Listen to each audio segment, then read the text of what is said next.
worst possible thing you could say when you walk into a car dealership. I spent 5 years with Mercedes-Benz, 5 with General Motors, and the worst thing a person could say when they walk in is, if you could just get me to this payment, we got a deal. So your loan's probably still like 19, which means you got to pay to get out. You're upside down. It's called negative equity.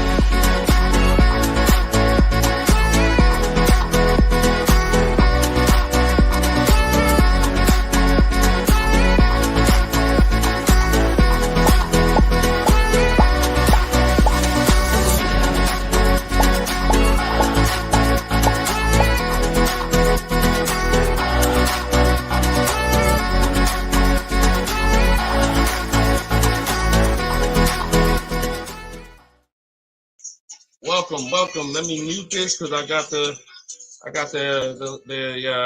audio going on my phone. We're on Instagram Live. This is our May 7th, Tuesday, May 7th, Car Questions and Answers live stream. I am your host, Deshone the Auto Advisor. You may see these broadcasts throughout the week on TikTok, on YouTube, Instagram, and Facebook. But whenever you don't see the banner above me, that means you're watching one of our live shows, so you guys can start typing your questions. If you don't know me, my name is Deshone the Auto Advisor. Let's get the quick housekeeping out of the way before we start bringing in questions. I've been in the auto industry since 2006. I left in 2020 after the pandemic. Since then, we've been focused on car shopping education, teaching you how to get the low market prices on your leases, your new cars, and your used cars by bidding and looking at multiple offers, making dealers and banks bid for your business versus how you've traditionally shopped. So that is what we do. I'm also the author of the pretty much 5-star rated digital book. It's called Cars from Home, and we're currently rated 4.94, goodreads.com. Just want to get the housekeeping out the way for those of you who don't know me. For some of you who've been on the show before on the stream, welcome back. But for those of you who don't know me, this is my new digital book. It's called Cars from Home. You can get your copy for 75% off the normal price by going to my Instagram bio, the TikTok bio, or if you're on Facebook or Instagram, you can actually scan this QR code, Facebook or YouTube. You can scan the QR code, or you can go to deshonebook.com. We have a link in the comments for you. Lastly, I am the host of the masterclass, Everything You're Doing Wrong, Buying, Selling, and Leasing Cars. Some of you have asked, I share a lot of people who are using these strategies throughout the broadcast. Some of them are people who have my book. Some of them are people who attended my free masterclass, and some of them are in my car shopping school, Maps Academy. So either way, you guys can get anything you need from me in the bios or in the comment section. So let's get started, Dolan. You can bring in the first question. This is May 7th. So if you're just getting on, we are live on all 4 platforms, May 7th, 12 p.m. Eastern time. And you can share this with your friends. Tyler from TikTok, how are you? How does gap insurance work on a lease? Great question. Gap insurance covers the amount that you owe if, God forbid, the vehicle is totaled or stolen and they don't find it. So let's just say the car is only worth $40,000, but the actual cash value if the vehicle gets totaled is, $35,000. So if the insurance company is only going to pay out $35,000, the gap insurance would kick in and cover the remaining gap. So now most leases include gap insurance, but you never want to assume that the lease includes gap insurance. Whenever you are getting your offers from dealers, when you're getting your offers, you always want to make sure that you ask for them to include gap insurance. But yeah, that's the way it works. You want to make sure 99% of leases have gap, but you don't want to make that assumption. Always ask when you're getting your quotes that the gap insurance be included. All right, great question. Go ahead, Dolan. Next one. All right, keep sending your questions, y'all. I see you on Instagram. Those of you who are on Instagram, you click that thing that looks like a paper plane, and you can actually see that you can easily invite a couple of your closest friends to the broadcast just so they know about this information when they need it.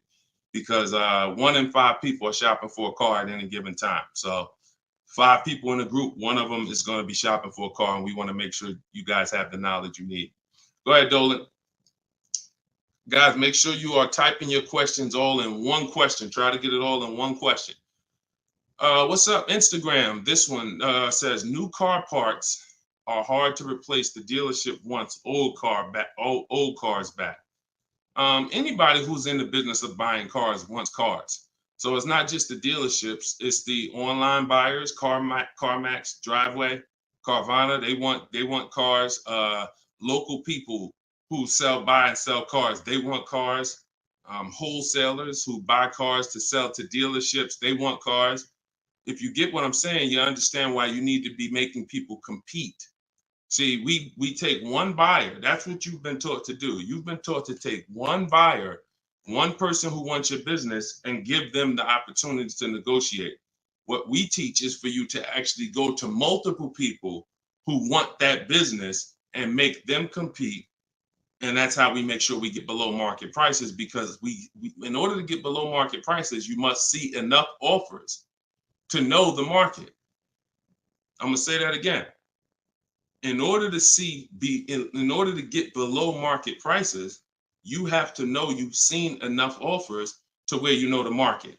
Could y'all keep running up the likes on TikTok? Every time we say something that you like, if you could just tap the screen, it runs the likes up and it gets a lot of people's attention on TikTok. Let them know they need to be here. Okay, so that's what you want. Everyone wants cars back. So you want to make sure no matter where the market's going, electric cars, old cars, new cars, luxury cars, just make sure you are getting at least 5 to 6 offers every time you want to replace a car. We don't trade in cars because you are not going to get the money you could get trading cars. Now, I'm not talking to you about doing private sales either, where you list the car and then you go and you got to, have people come to your house in Facebook Marketplace. I'm talking about the people who pay cash money, inspect the car in an hour and a half, and cut you a check. Those are the people we need to get 5 to 6 bids from, and that's what we teach. Those companies are very easy to find and very easy to work with. Okay, who's traded a car before? If you've ever traded a car before, type the letter T. All right, stay by your phone, y'all. This is live. This is May 7th. This is our 12 p.m. class, so stay by your phone. I want you to make sure we don't just talk here, we dialogue. All right, in order for you to get the most out of the show and for me to continue to do them, you want to make sure you as close to your keyboard so I know you're actually getting value out of the class, out of the stream, because you're communicating, engaging versus just listening. All right, I'll see you, Bell, on YouTube. Anybody who's traded a car before, type the letter T. If you've traded a car, this is important for you to know.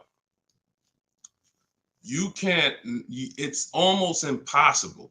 I see you, Thomas, on Facebook. It's almost impossible, ML Headley, to get the most money for anything, not just a car, for any item on trade.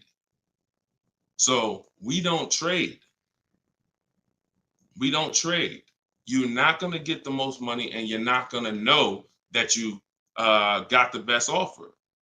You need to get 5 to 6 of these online offers, and that is how you replace your leases. And in the same way, look, you've left money on the table. Some of you know, I got to tell you the bad news first. Anybody who's traded a car since the internet and online car buyers have been invented, you've left money on the table. So I want you to stop. I'm suggesting you stop doing that right now if you really want to make $1,000, $2,000, $3,000 more every time you replace your cars. Okay? Go ahead, Dolan. Shoot the next one in. Jock from TikTok. How can I get rid of negative equity with a lease? First of all, let's talk about why do you have negative equity. This is improper deal structure. So if you went over your mileage, that means listen, you should not be taking a lease for 10,000 miles per year knowing you drive 15. Because frankly, to go from 10,000 a year to 15,000 a year is only about $40 for most cars. $40 more a month, and you get to go from 10,000 to 15,000 miles per year. So it's no excuse that, taking less miles than you need and then having to deal with mileage penalties that you shouldn't have had in the first place. So we see. So our solution for negative equity is to always in most cases to roll it into a lease, because the cause usually for negative equity is you buy your cars. Somebody told you don't lease, you listen to them, but you don't keep your cars long enough to outlive the depreciation. So you buy your cars and you replace them, usually by trade, in a short period of time, 2, 3, 4, 5 years, 6 years, and that's too short of a period of time to replace a car because of the depreciation. But with a lease, you should not have negative equity. Negative equity is something, you have a penalty because you don't owe. Negative equity means the object you owe a loan on is not worth that. So you owe 20,000, but the car is only worth 15,000. In your case, you have agreed to drive 30,000 miles over 3 years, but you're driving 40,000 miles. You drove 40. So you need to pay that penalty in order for you to go to the next car. Okay? It should have been in your lease to begin with because you pay less for it if it's in your lease. You pay probably 15 cents a mile. Where on a penalty, you're going to pay 25 cents a mile in a lot of cases. So what you want to do is you want to consider this. Staying in the car, waiting to the end of the lease, and if whatever your mileage penalty is, rolling it over to the next car as far as work your deal out. This is what I would be doing. One, I would do an equity assessment. Before we even talk about this, you need to do an equity assessment. The equity assessment is step 2 in my process. The name of my book is Cars from Home, 7 Steps to Saving Time, Money, and Avoiding Dealerships. So it takes you all the way through the journey of getting your car from home while you are at home. So the second step, which is right after we decide whether we're buying or leasing, is we must do an equity assessment. Some of you, who has a car that they're going to be replacing to get a car? Type me. If you have a car, it could be a lease or it could be you own it, but you're going to be, next time you car shop, you're going to be replacing that car. Who's in that situation? Type me. Stay by your keyboards. Let's go. We're live. This is May 7th. Wake up, people. Wake up. School me. All right, me, I see you. All right. What's up? Y'all can we run the lights up on TikTok? Can we tap the screen?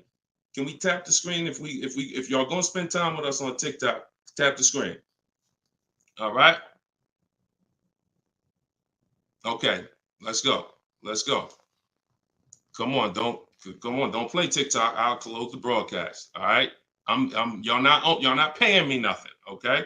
So I'm asking you for a tap of the screen if you want to stay on with us. All right. We could definitely go TikTok. We could go Facebook, YouTube, Instagram if y'all acting funny today. We got no problem. All right. I appreciate it. I see y'all now. I see the lights running up. All right. So if you have a car you're going to be replacing, then everybody who just said me, then the first thing, once you decide whether you're buying or leasing, is you need to do an equity assessment. So you're going to call your bank. If you don't have a bank, the car's paid for, then you can skip this step, but you're going to call your bank. You're going to find out what your payoff is. Once you find out what your payoff is, you're going to now, if you have a lease, you're going to ask them, do you have a third-party restriction? Now, once you make a note of those things, that's 4 different paths. See, I just talked to 4 different people. It's very important that y'all understand that I don't teach one size fits all car buying advice. So you got to listen closely to see, oh, is he talking to me? Oh, that's what group I fall in. So I just said, some of you are going to replace a car. You have no money you owe on it. You don't need to call your bank. Everyone else, lease or purchase or finance, you need to call the bank, and then you're going to ask for your payoff. Once you have a lease, you're going to do this next step. So some of you who don't have a lease, you don't have to do this step. Then you're going to ask, do I have a third-party restriction? And you're going to make a note of that. And you're going to put yourself into one of those 4 categories. Okay, this is broken down. This is step 2 in my book. So once you get that information, you're going to go online to CarMax, Driveway, Carvana, Kelly's Blue Book, Instant Cash Offer. Please do not come talking about what Blue Book says. Algorithms in this market mean nothing. The only thing that matters is cash offers. So you're going to go to these people to get your cash offers: CarMax, Driveway, Carvana, Kelly's Blue Book, Instant Cash Offer, Car Guru, Sell My Car, and AutoNation, Sell My Car. That's 6 offers. And once you have those offers, you will know where your equity position is. You will know if you have equity in your vehicle. You will know if you have no equity in your vehicle. If you are leasing, then there is no such thing as negative equity. Because let's say your payoff is $20,000 and your highest offer is $18,000. You don't have negative equity, you don't owe that. That just means when you go to drop off your vehicle, you can't sell it and make money. That's what that means. Now, if you have a mileage penalty like this gentleman may have, that's different. But that's separate from the equity assessment process. You need to know, what is the asset that I'm driving? What is the asset, the car that I have in my possession, worth on the market? And what do I owe on it? And is there equity there? So that is the step you do before you think about shopping and getting offers, because we break our transactions down into 3 categories. Who we buy our car from, we're getting bids. Who we get our loan from, we're getting bids. And who we sell our car to, we're getting bids. So this is very important in our process of how we get below market deals from home. Okay, so do that step, Jock, and that's what and you go from there. Everything I'm talking about is in my new digital book, Cars from Home: 7 Steps to Saving Time, Money, and Avoiding Dealers. Shoot the next question in, Dolan. Everyone who wants your copy, you can get it for 30 minutes at 75% off. It's normally $97. So everyone who's gotten this book, and we've gotten close to probably 6,000 people at this point, the book is $97. But when you go to my bio now, or my Instagram or TikTok bio, you can get your copy for 75% off, which would be $24, but it's only for 30 minutes. If you're on Facebook or YouTube, just check the comments and go to deshonsbook.com. You got 30 minutes to get your 75% off. Okay, Tyler from TikTok, rolled over $14,500 from a trade into a 36-month lease. Payment only $54 a month. Is this a good strategy? Payments only $54 a month? What do you mean by that, Tyler? $54 a month. How could the payments be $54 a month? You need to know how much you're rolling over into the new deal, because let's say, for example, you have $14,000 of negative equity. Just that alone is $400 a month. Just the negative equity. So I'm trying to find out what you mean when you say rolled over 14.5 from a trip. Oh, wait a minute. I think I know what you're saying. You are essentially prepaying your whole lease. What he's saying is he's taken all of the car that he is trading, which I just told you how much I'm not a fan of that. But he's now essentially doing a one-pay lease, or you're doing a huge down payment. So this is very important. You could be about to really lose your shirt right here. This could be extremely bad for you. You need to make sure you check what I'm about to say to you. If all of that money is being treated as a cap cost reduction, which is essentially a down payment on a lease, let's just say your payment would normally be, matter of fact, let's do this math real quick. And this is why having a consultant and having an advisor and getting education saves you thousands of dollars. Now, $14,500, you are talking about, if you put that into a payment form, your payment would be $400 a month higher, plus the interest on that, plus the taxes, plus the interest on that. So let's call it $430 plus this $54,000 this $54 a month. So let's say your payment would have been, without you trading, would have been like $485 a month. So if they're treating all of that as down payment, then here's what's happening. You're just prepaying the lease. So you have no protection. If that vehicle gets totaled, you are out $13,000. You won't be, anything you put into that vehicle, you're out. That money's gone if the vehicle's stolen or totaled.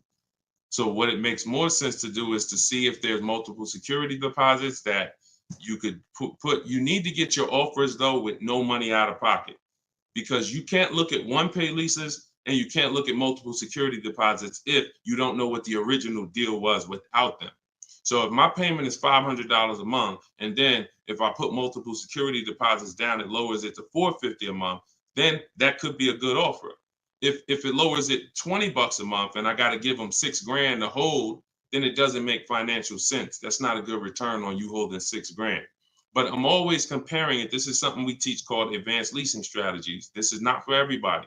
So but you need to determine when you're doing a one-pay lease, all you're doing is giving them all of this money up front so they can lower the actual interest on the lease and see what the payment comes out to with the lower interest. So you have to get offers without down payments.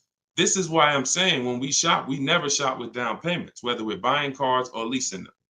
We never shop with down payments because when you're putting all this money in, you can't assess the deal because you don't know how much of this being a low payment is because I put all this money down. You need to know you have a deal before you consider what monthly payments is going to be. If I'm getting a lease and I shop my offers and my lease deal is under 1%, or my best offer is under 1%, no more than 1.5, somewhere in between there, I know I have a good deal, regardless of how much I'm going to put down. So, and when it comes to purchasing, I need to know people worry about the payment. Some of you are worried about the payment. You don't care about what you're buying the car for, and you're worried about the wrong thing because you're thinking about the loan you're getting. You're not thinking about the car you're buying. Before you think about, hey, what's a good payment on this car? No, the better question is, who's the dealer that's going to sell me that car for the lowest price? Deshone, I want to get this BMW 4 Series. What's a good payment on that? No, you're going to get a BMW 4 Series. Who's the dealer that's going to sell you that BMW 4 Series for the lowest price? If 20 dealers, if say 10 dealers have that car, $60,000 car, some dealers are going to sell it for 65, some are going to sell it for 60, some are going to sell it for 57. You need to get these offers before you worry about what the payment's going to be. And that's a whole different philosophy. This is what I teach.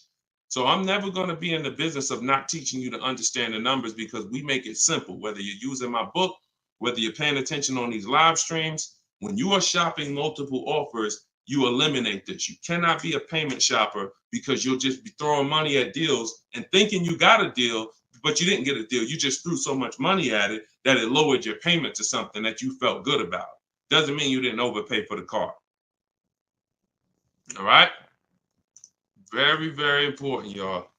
This is $3,000 to $5,000 to $7,000 to $10,000 mistakes. These aren't $100 mistakes. Listen, look, people right now are so distracted. They are asleep. They are asleep. The only way people could continue to make money is people stay asleep. It's not so when I tell you the conversation, you are taught to, when you're buying a house, get help. Make sure you have a plan. Work with the best people. Get a home inspection, even if you're not going to buy the house, right? Don't you get a home inspection even if you're not going to buy the house? Don't you risk $400, $600, $800, even if you're not going to buy the house? Why? Because you want to protect yourself from making a $20,000 to $50,000 mistake. But with cars, this is the only thing that you think, oh, I could just do this on my own. Knowing that every time you buy a car, you have a little buyer's remorse. You hope you hope you didn't overpay. You hope you didn't. So lock in. The only way you are going to win and be like these people that I show on the show all the time, like you see just a ton of people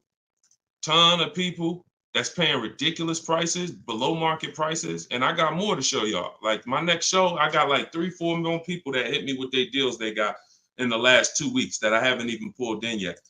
Like you're not going to get these prices until you take car buying as serious as you take buying a small house.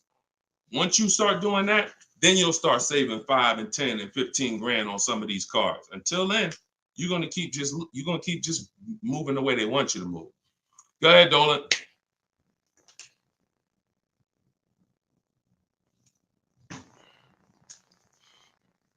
Is there any way to get out of a car with too much negative equity? No. Negative equity is what I call a bad credit for people with good credit. You could have an 800 score. If you have too much negative equity, you're not going anywhere. So the first thing to know is what's the cause. See, we could sit here and we can cure the problem, but until we know the cause, you're just going to go and you're going to repeat the problem. The cause is you're not leasing, but you're not keeping your cars 8 years. So what you're doing is you're losing on depreciation. Your car's value is going like this. You buy your cars, it goes down 15%, 20% the first year, 15%, 12%, 12% is losing thousands of dollars in value for the first 5 years. And then that's when you go to trade it, or that's when you go to replace it. So you don't keep the car long enough for it to start losing a little bit of value because somebody taught you could just switch cars anytime you want. Buy them and switch them, buy them and switch them. This is a depreciating asset, and you're going to lose every time doing that compared to someone who's getting great lease deals. So if you're not, our rule of thumb is if you're not buying your car to keep it at least 8 years, you should be shopping for great lease deals, not purchases. So you need to know the cause. Now, once a lot of you figure that out, that that's true, and you learn that all of this bad structure has cost you, you're going to lease. You're going to say, Deshone, I'm not keeping my car 8 years. I'm leasing my next car. If you don't have too much negative equity, then what you should be doing is trying to cover the difference. So you're going to do that equity assessment process that I laid out about 10, 15 minutes ago. You're going to do that equity assessment process. If you only have a $1,500 to $2,000, $3,000 difference between your best offer and your highest offer, I mean, let's say you owe 20 grand, but somebody's going to offer you 18, then I would pay off the difference all day long because I'm still winning with a bidding system on there. See, when you get bids, even when you have negative equity, that's still you're still getting the most money for the car you can get, which means your negative equity amount is going to be the lowest it can be. So you always want to explore if I could pay the difference between my highest online offer and my negative equity, that's the best. Because once you can't do that, now you eliminate the ability to be able to participate in a bid because you have to trade. This is the only time where we have to trade because you need somebody to finance that negative equity because you can't pay the difference. You don't have the cash to pay off the negative equity. See, if I know that I can cover my negative equity by selling the car to CarMax and I pay $2,000 and I'm out of it, that means now I can get bids for my replacement car, which is what we do. So I can get the lowest bid for the car I'm buying, the highest bid for the car I'm replacing, the lowest bid for my interest if I'm buying. Once I have to trade because I have too much negative equity, I can't do that. I can only get the bid for the car I'm buying, and then I have to ask that dealer to roll my negative equity into the car that I'm buying. And the problem with that is that dealer is not going to win a bid. So even though CarMax may have been offering you 18, that dealer may only be able to offer you 16. So what would have been $2,000 of negative equity is now $4,000 of negative equity. That's why paying the difference is always best if you want to maximize the deal and get below market deals. That's it. But if you have too much negative equity, you can't do that. Now, it's very important that you understand something regarding the car you're replacing your negative equity with, the next car you're going to buy. You can see Sean uses our bidding strategy. He's in our private group. For all of you who want to know about my private groups and you have to attend, there's people who ask me, who are these people? You must attend my masterclass in order to be eligible to be in our educational course. So this is but what it is my book in video form with coaching. So the 7 steps are the same. Those of you who are using the book to get to your goal, use the book. It's just different ways of learning. So anyway, you can see Sean here he got his bids and he found a car that had a $15,000 rebate. He didn't know that, a $15,500 rebate. So if Sean wanted to bring negative equity over to this vehicle, he's buying the car so low with all the rebates, he could bring over 5, 10, 20 grand of negative equity and he's still going to be able to do it. Because as long as you're getting a big discount, you actually can, the bank is not going to lend 25% more than like 25% more of the car's value.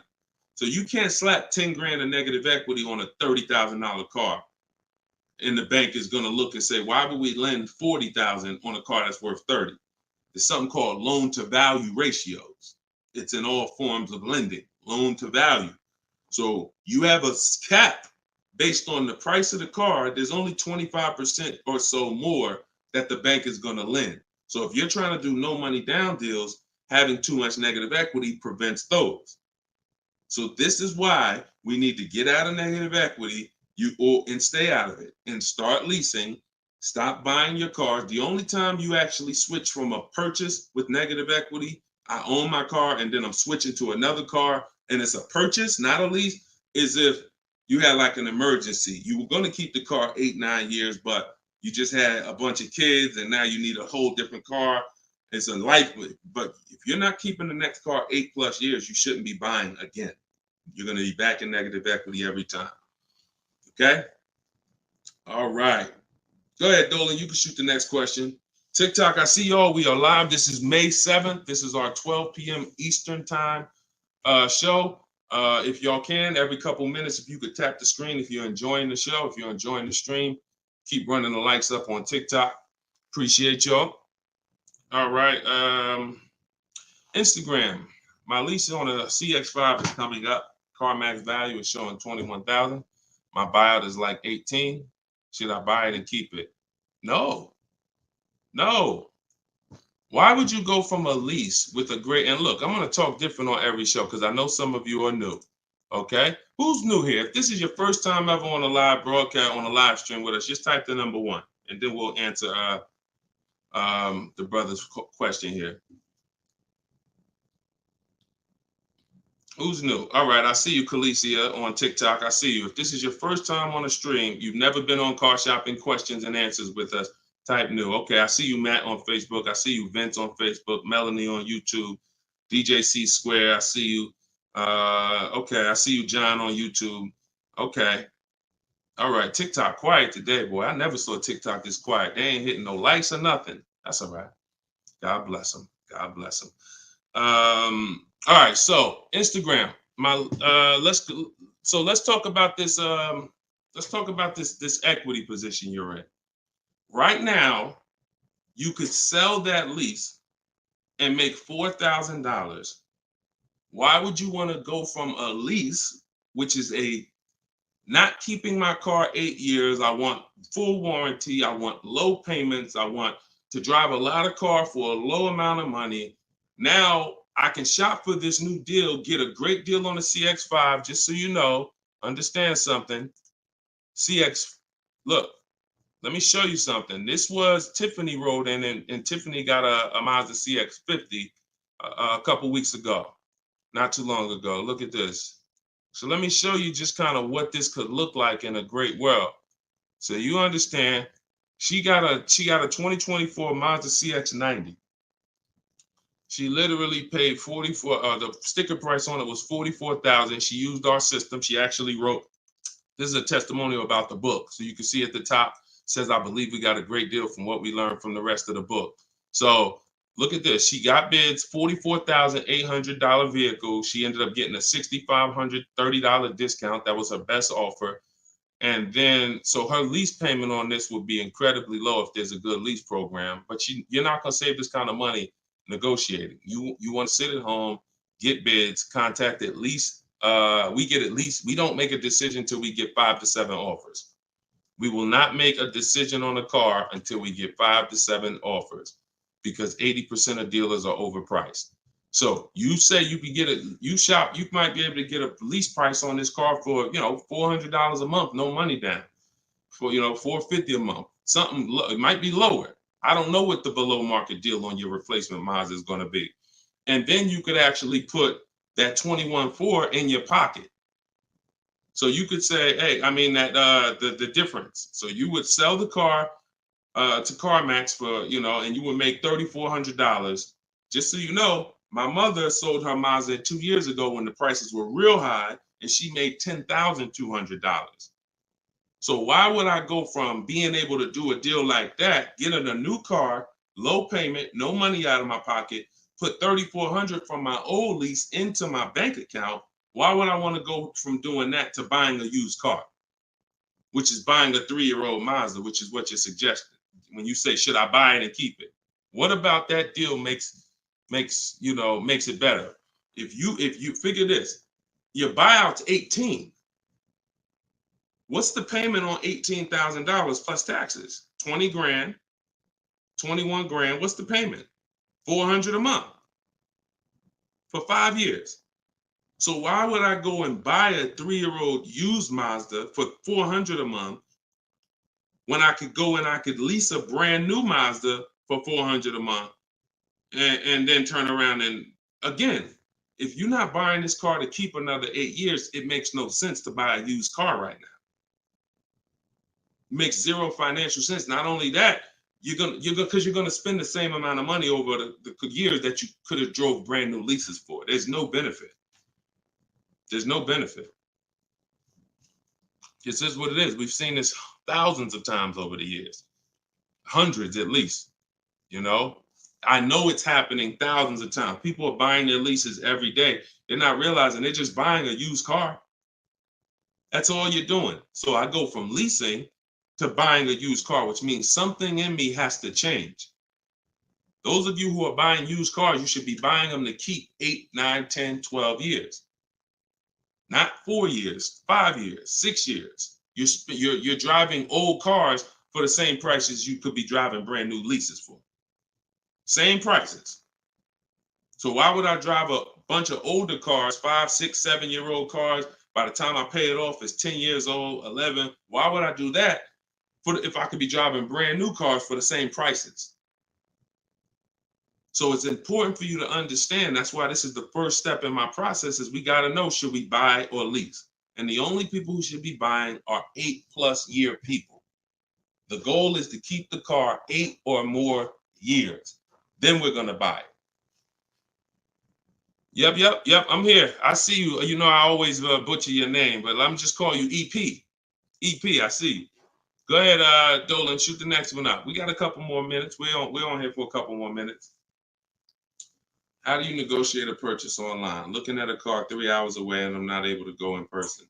So what I would do, if you've done all the research to make sure that car is a great below market price, if that's a below market price, then what I would do is I would call and verify that there's no fake fees that are not online. So when you see a car that has a $28,000 price, we're going to call and make sure that what the fees are. Should only be tax, title, documentation fee. Tax, motor vehicle fees, and documentation fee should be the only prices, only fees. And once I verify that, what I'm going to do is I'm going to go home. I'm going to get out there immediately, and I'm going to see the car. And if it's a great price where I'm saving $2,000-3,000 above below the market value on those cars, then I'll go out there and I'll make sure that I post up in a motel for one day, because you never want to go out there and take the car immediately, because unless you're paying cash. If you are paying cash, that's different. But if you're getting a loan, we need at least one day to do our bank bidding process. Because you could go out there and say, all right, now this is the best price on a used car. Yeah, but now I'm going to pay 2 points, 3 points more in interest, letting the dealer get me the loan. So I'm essentially giving that $2,500 or $3,000 that I saved right back to the bank. I'm not giving it to the dealer, but whoever the bank is. So we always need one day to come home, let banks and credit unions bid so we could get the lowest interest rate.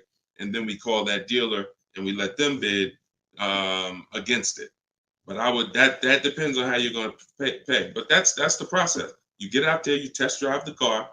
That's why all of our used car research is done from home. All of our used car research is done from home.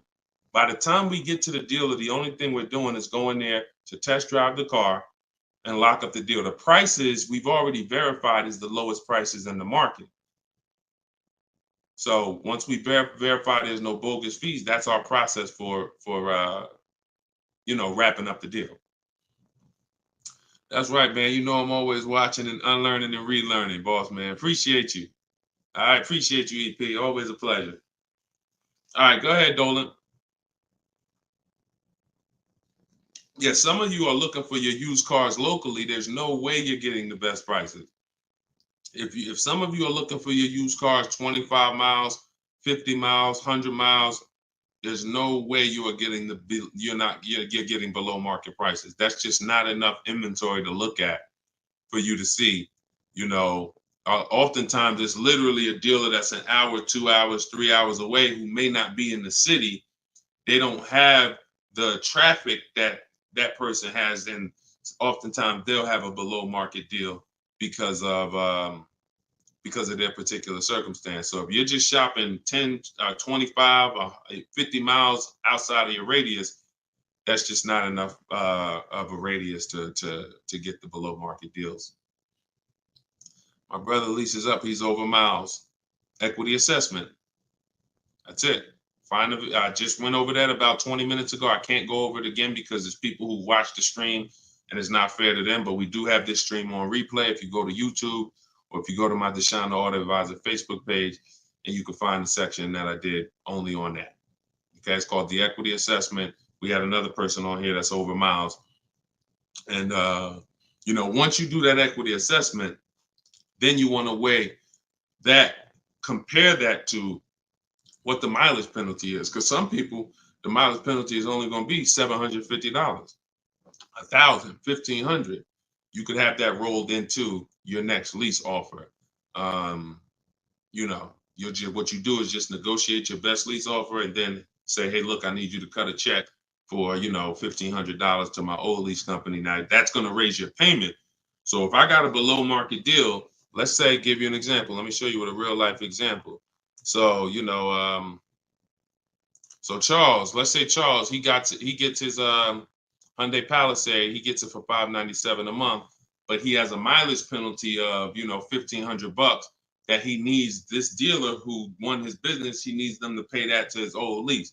So they're going to cut a check for $1,500, but that payment, that $1,500 now goes into his new deal. So it's just like negative equity. It's going to raise your payment up, which is why we bid this out and we don't bring stuff over. We don't bring mileage penalties over until we have already found the dealer that we're going to buy our car from, because they've given us the biggest discount. But yeah, that's what you would do. And whatever the mileage penalty is, you're adding it to your next lease. So you're paying it either way is the point. You're not getting out of a mileage penalty. It's just all about and the only way you can get out of it is if you sell the car.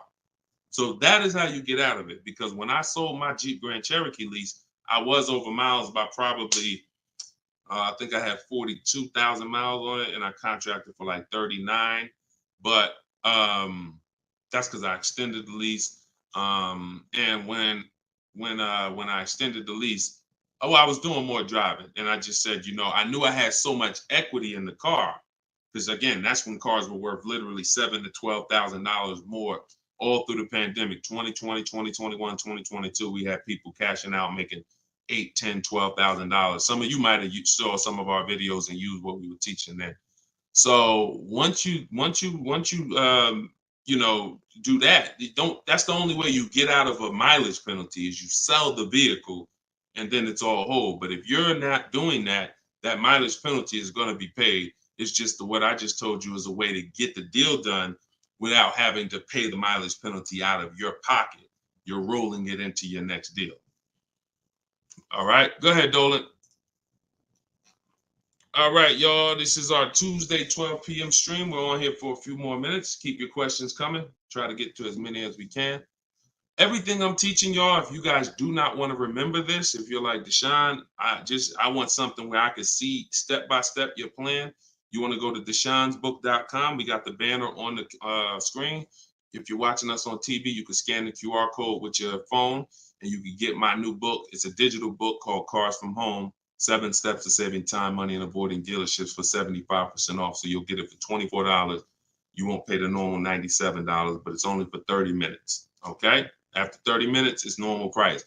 You guys that are on TikTok, you can get yours in my TikTok bio. There's a website there as well as in Instagram, my Instagram bio. All right, get your 75% off if you don't want to get it, if you don't want to remember any of this. All right, so Guitar Jams, YouTube, what's the best price to negotiate over sticker price? For example, a car is a $26,000 sticker, but I'm only wanting to put $27,000 in cash. Is $1,000 difference enough to avoid all BS fees? See, that's a problem. See, let me show you how you're actually hurting yourself by doing this. You're not getting bids. You're not getting multiple offers. If you're looking at a new car like this, a $44,000 car, You go in and you assume what a good deal is going to be. We never assume what a good deal is going to be. We have to reveal what a good deal is by getting multiple offers from home. So we sit at home. In my way, we use the computer and we're going online and we're going to dealers' websites. I have scripts in my book. So all you're doing is copying, pasting my scripts to use this. Now, if you're doing it your way, you just want to make sure your goal, you could do it by phone. I don't care how you do it, but your goal is to get 5 offers. Because until you get 5 offers on these new cars and on these leases, you're not going to ever know what the best deal really is. Because 80% of dealers are overpriced. So when you look at something like this, if you said, okay, $44,820 car, like the one I got on the screen. If you went in there saying, well, I only want to pay $46,000 all in. Look at what she paid. She paid net $40,300. Look, this was her base price. She got $38,289. Her net price was $40,300. So if you would have went in here on this car saying, well, it's 44, look, I'll give you 46,000 all in. You would literally have overpaid more than Tiffany by $6,000. Let that sink in. You can't go in feeling for the bottom, brother. You will certainly get somebody will take a vacation on you. The commission they're gonna make, well, that's probably an $8,000 profit deal to the dealer, $6,000 profit to $8,000 profit, and somebody's getting a $1,500 commission on you because you just went in. Oh, let me guess what I think a good price is going to be. Not knowing if there's any rebates on the car, not knowing anything about it. I'm just going to guess. Look, what if Sean would have went in? Look, what if Sean would have went in talking about, this truck is $73,000. I'm gonna offer them $73,000, but they gotta include all the tax, all the fees. I'll give you the asking price, but you gotta include all the tax and fees in. Look, he ended up getting with bids $57,000. He would have overpaid by $20,000, $15,000. And I'm sorry to tell you that some of you are doing it every day. You've done it on all your cars. You've overpaid, not using these strategies. And I want you to stop. You're free to do what you want to do. You want to stay in the old way. But the people that you see that are getting these deals, these people that are posting, listen, when you get a great deal, you post the deal. See, when you get a car, pay attention, yo. Pay attention to what I'm about to say. It's very important. When you actually have strategy to get great deals, you actually post the deal. This is our private group where we post our deals. Look, people are not just happy about the car. Look, Eddie, I ended up getting multiple offers, got a Toyota Camry hybrid. This was last year when these cars were literally on fire. Look, quote, getting quotes as high as 10 grand over sticker. Look, I got $2,086 under sticker. $10,000 over sticker was his highest quote for this Toyota Camry hybrid. There are people who paid that. There are people that paid 5 grand over sticker for the same car Eddie got. There are people who paid sticker. Thought they were getting the best deal. Man, I got mine for sticker. He got his $2,086. Some of you who might see this broadcast, you might have said, you might have the same car. Deshone, wow, man, I got that same car. I paid 4 grand over sticker to get mine. Yeah, Eddie at the same time, same year, paid $2,086.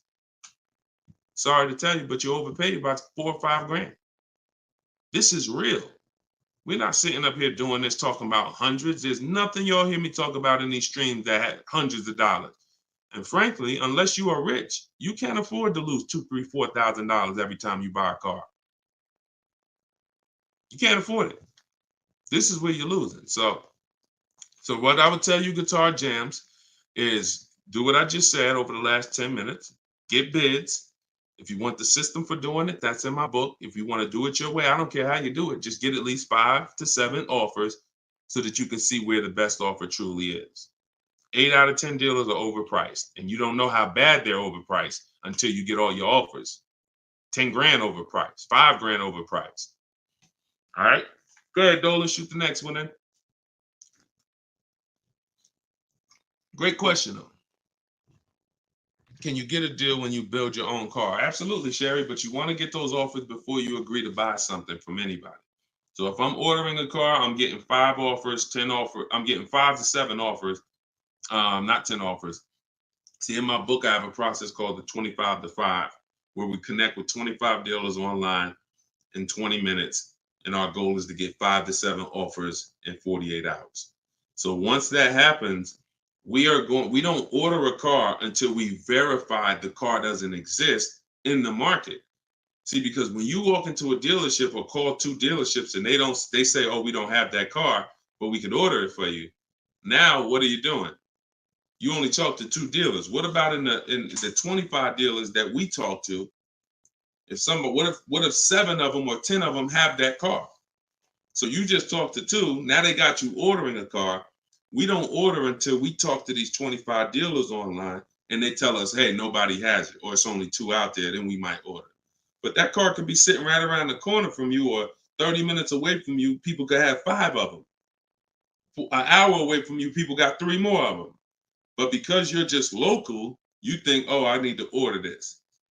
We don't order until all of those dealers tell us we don't have that car. And then when we send out our order request, we're getting quotes from all those dealers. So we're getting probably at least 10 offers. When we go to order, we're probably getting 10 offers because all of those dealers we've already been talking to.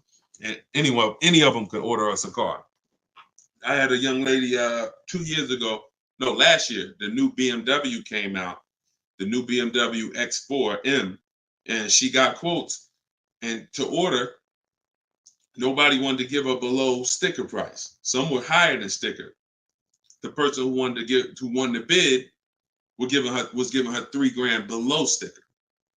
But the car had a bad lease program though, so she ended up not getting it. But $3,000 below sticker. If she was purchasing that car, that would have been a ridiculous deal. Brand new BMW, new body style, $3,000 below sticker. But that's bids. And we do that in 45, 60 minutes. Before you even get home from the grocery store, we already got the bids, and we're not putting in 60 to 90 minutes to get this done. So my process is not just money, it's time. I don't want to spend more than 60 minutes to get a car. And I could get any car, any price. All of these people that you're seeing, Danielle, Kimberly, Bonita, all these people right here, Charles, they could get that Zafrina, they could get these cars, they could get these same deals that y'all seeing, and they're probably 90 minutes. Some of them might be 60 minutes because it was their first time, second time, some of them. Second time you get it, you're probably 60 minutes because it's a repetitive process. Getting a car, getting these bids is so repetitive, you'll see. This is what I should have been doing years ago. I don't know why. So easy. All right, go ahead, Dola. Shoot the next one in. What's up, Sus? Ralph Morales. K. Michelle, I see you. That's not the K. Michelle, I know. What's up, John? I see you. Steps if the lease has a third-party restriction. So if the lease has a third-party restriction, we're going to get bids from whatever dealerships make the car. So if there's a Nissan and I have equity, if I have $2,000 or $3,000 or $4,000 in equity, then what I'm going to do is I'm going to call and I'm going to get bids from the local dealers, because a third-party restriction means that it doesn't mean you can't sell the car. It means you could only sell to a local dealer who makes the car. So we still get bids. We get 3 to 5 offers from used car managers. And whoever makes us the best offer gets the car. And then they'll cut us the check for any equity that's in the car. But we always need to get the offers online, because that's going to tell us if we should even be pursuing. If we don't have any equity, or it's at a break even online, there's no reason for us we don't have any equity in the car. We're just going to return the lease. But the process of doing this is to prevent what a lot of people have done. You dropped off your car 2020, 2021, 2022 at a dealership. If you dropped your old lease off and you didn't do an equity assessment, chances are you gave up a lot of money. And some of you are like, well, Deshone, I did that. I gave them back my old car, but then they gave me a great deal on a new one. You have no idea how much equity they used out of that car or how much they kept. It was, like I said, my mother had $10,200 in equity. She could have literally, they could have gave her, if we would have went into a dealer, they might have gave her 4,000 of the equity and kept 4,000 if we were lucky. So, doing an equity assessment before the lease in process is to prevent giving away any equity when we drop off our lease. All right, go ahead, Dolan.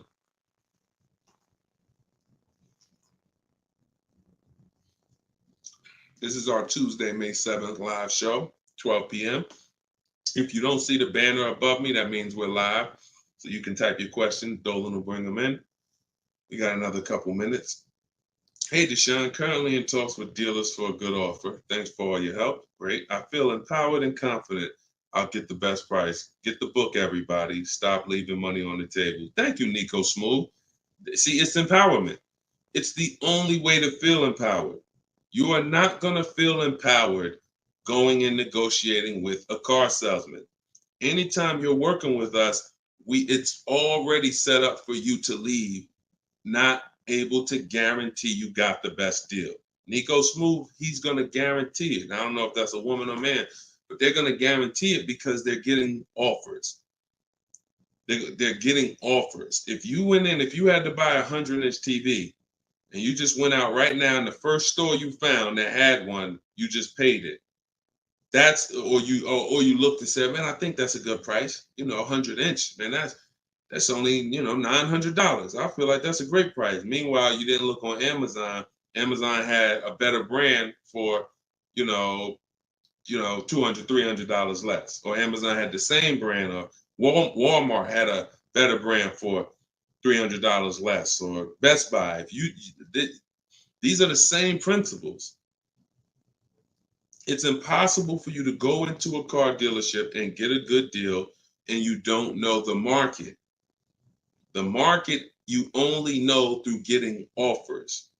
Once you get the offers, you see what the best market prices are and you pick the lowest one. That's how you get the below market offer. So I'm glad, Nico. Enjoy, and definitely send us your success story. Just like Tiffany did, email me your success story when you get that offer and you close that deal out. Way to go. Go ahead, Dolan. What's up, Todd Billions? Do you need to check dealers in other states? I live in Florida. Depends. We will go with, all right, so some people will do my strategy is called the 25 to 5. We're connecting with 25 dealers online.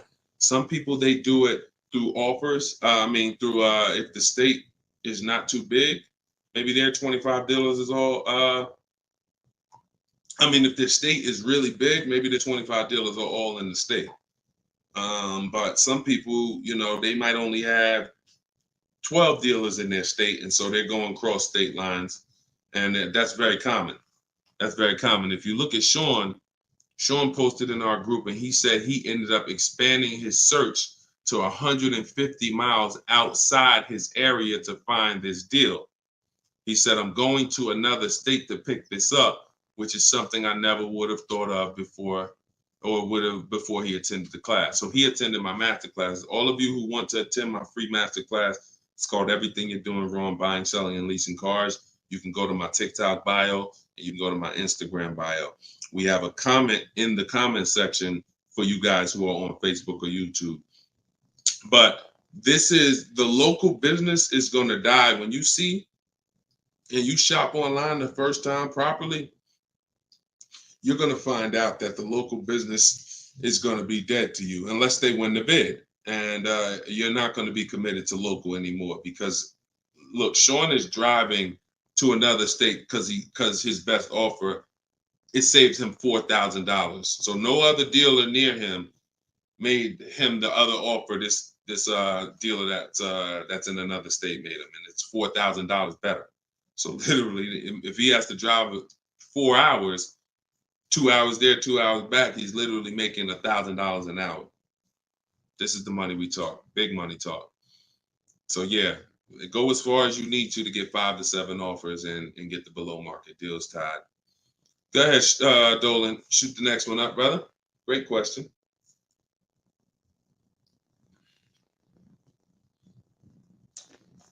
This is Charles Harris on YouTube. How are you? Hey, Deshone, why you don't have PayPal for a payment method? That's a great question. We've used PayPal probably twice since we started our company in 2021. We just found that Stripe was a better company to work with for the business.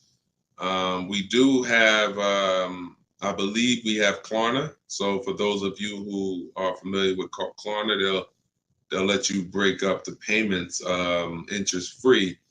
For the book or any product we sell, we make Klarna available for the last year. But PayPal is just a little different to work with. We've enjoyed working with Stripe.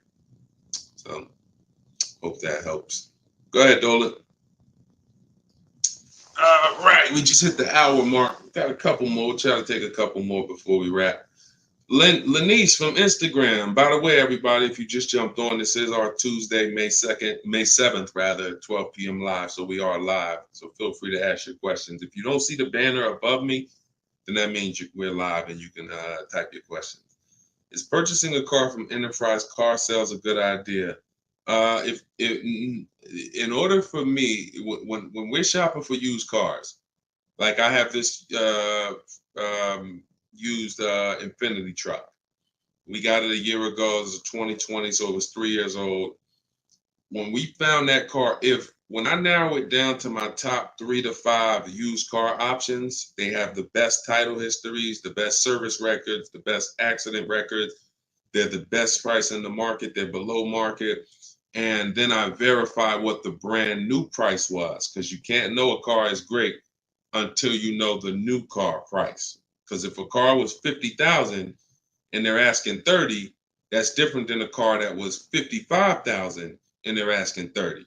The $55,000 one has more value, has more equipment, more options, so it's a better value. So it's impossible to get a great deal on a used car without knowing what the original price was. So you might have picked a car that's, this one is 30,000, but again, the original price was 50. Meaning, while another one might be 31,000, it's $1,000 more, but the original price was 55 or 57. So you got to know what was in the new car price to be able to compare when we're getting. So if I narrowed it down and that Enterprise car was in that bunch, I'm not opposed to it as long as it has great service records, great accident history, great title records. But the title is going to show as a rental.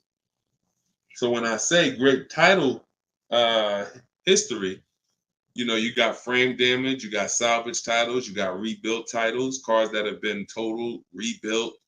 You have different forms of title: personal lease, personal vehicle, corporate lease. These are all different categories of title. So if you get one that has a rental, then that price needs to be considerably less than the other cars on my list. That's the only way I would look at it. Great service records, great accident records, and then compared to the other cars in my bunch, it's got to be $2,000 less than them. $1,500, $2,000 less. So that's the only time I consider it. Go ahead, Dolan. Now, the way we shop for new cars and leases in my book, and the way I teach, is the 25 to 5 strategy. That's when we're connecting with 25 dealers online to get 5 offers, 5 to 7 offers, 25 to 5. When we shop for used cars, we're using my multiple marketplace strategy. So we're going on every marketplace that has used cars, 8 of them: CarMax, Carvana, Driveway, eBay Motors, Car Gurus, Cars.com, Carfax.com, Autotrader.com. We're going on all 8 marketplaces because these marketplaces have different prices, different inventory, and that's how we shop it, and we narrow it down from there. All right, Fo from TikTok. Best way to trade a vehicle and not be upside down.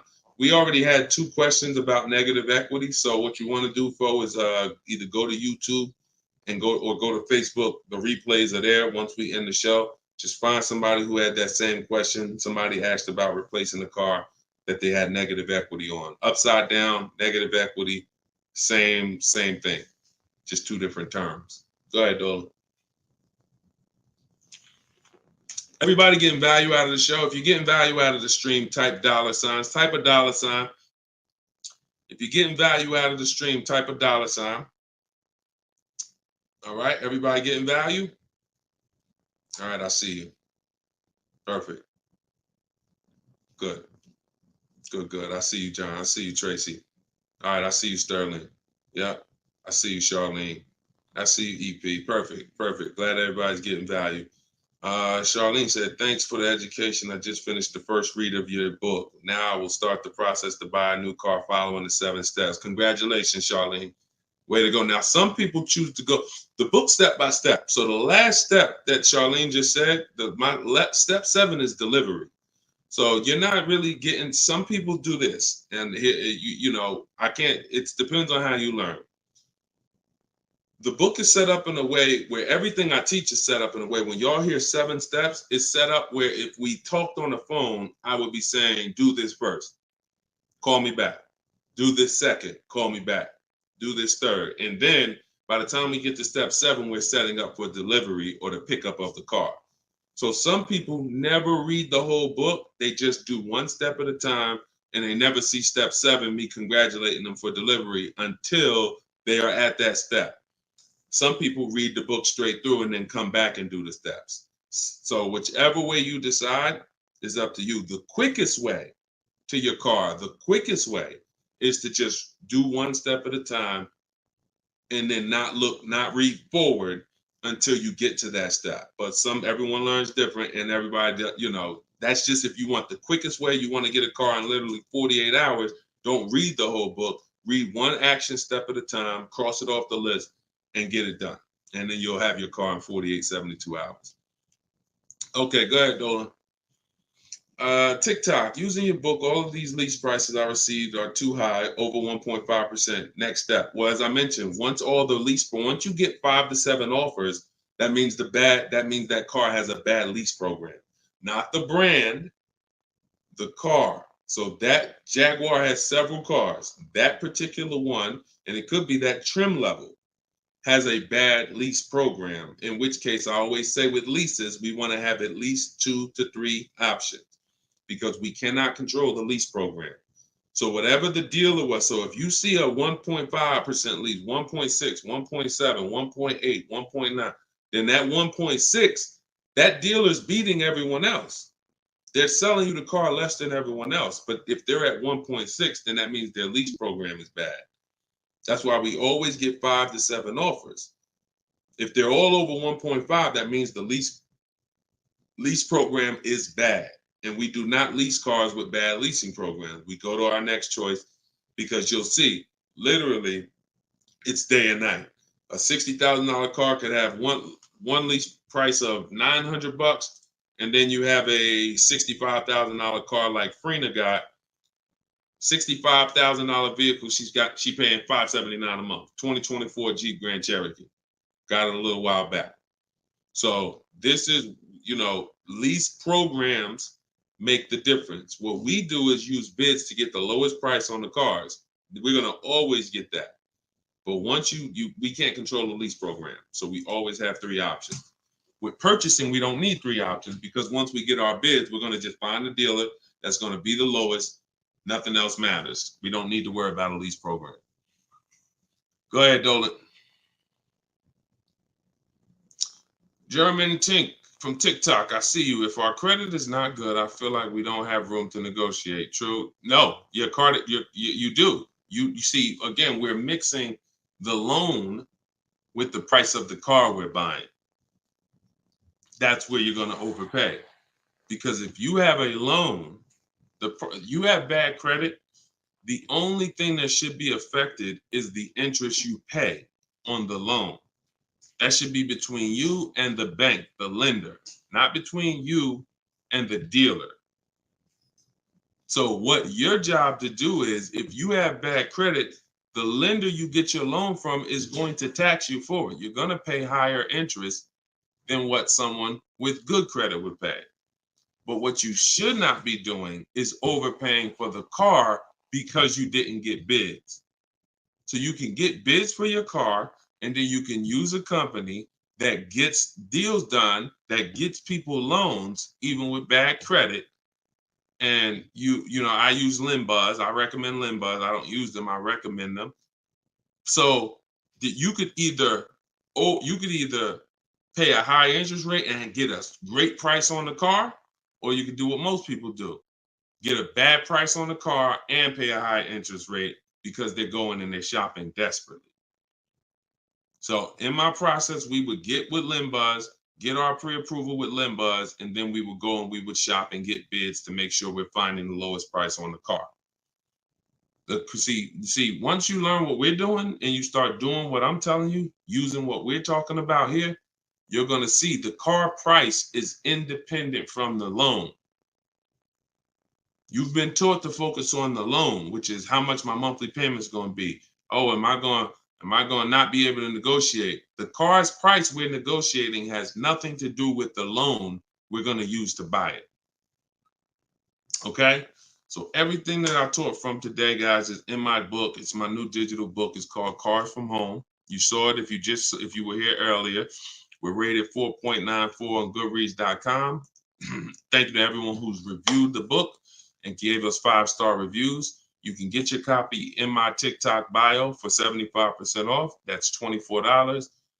It'll be in your email in 2-3 minutes, in my Instagram bio.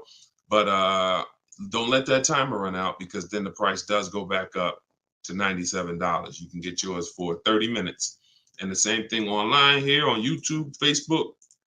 We have the banner here. You can scan this QR code with your phone if you're watching us on TV. And this is what we do, y'all. We do these shows throughout the day. You can see on what time we'll be live. So we'll be back for the next one shortly. And make sure when you see us, you hop on and ask your questions, all right? But let's go get these deals. Shout out to everybody who's committed to unlearning and relearning. In order for you to win with what we just talked about, you have to unlearn the way you were taught to car shop. You have to unlearn that and relearn the new way. All right? God bless y'all. Enjoy the rest of your day. See you soon.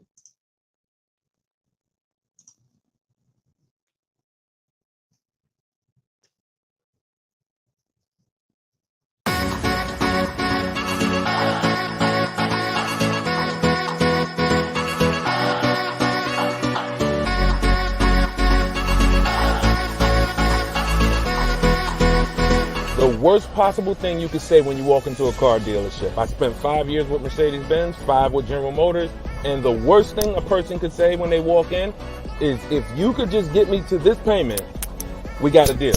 So your loan's probably still like 19, which means you got to pay to get out. You're upside down. It's called negative equity.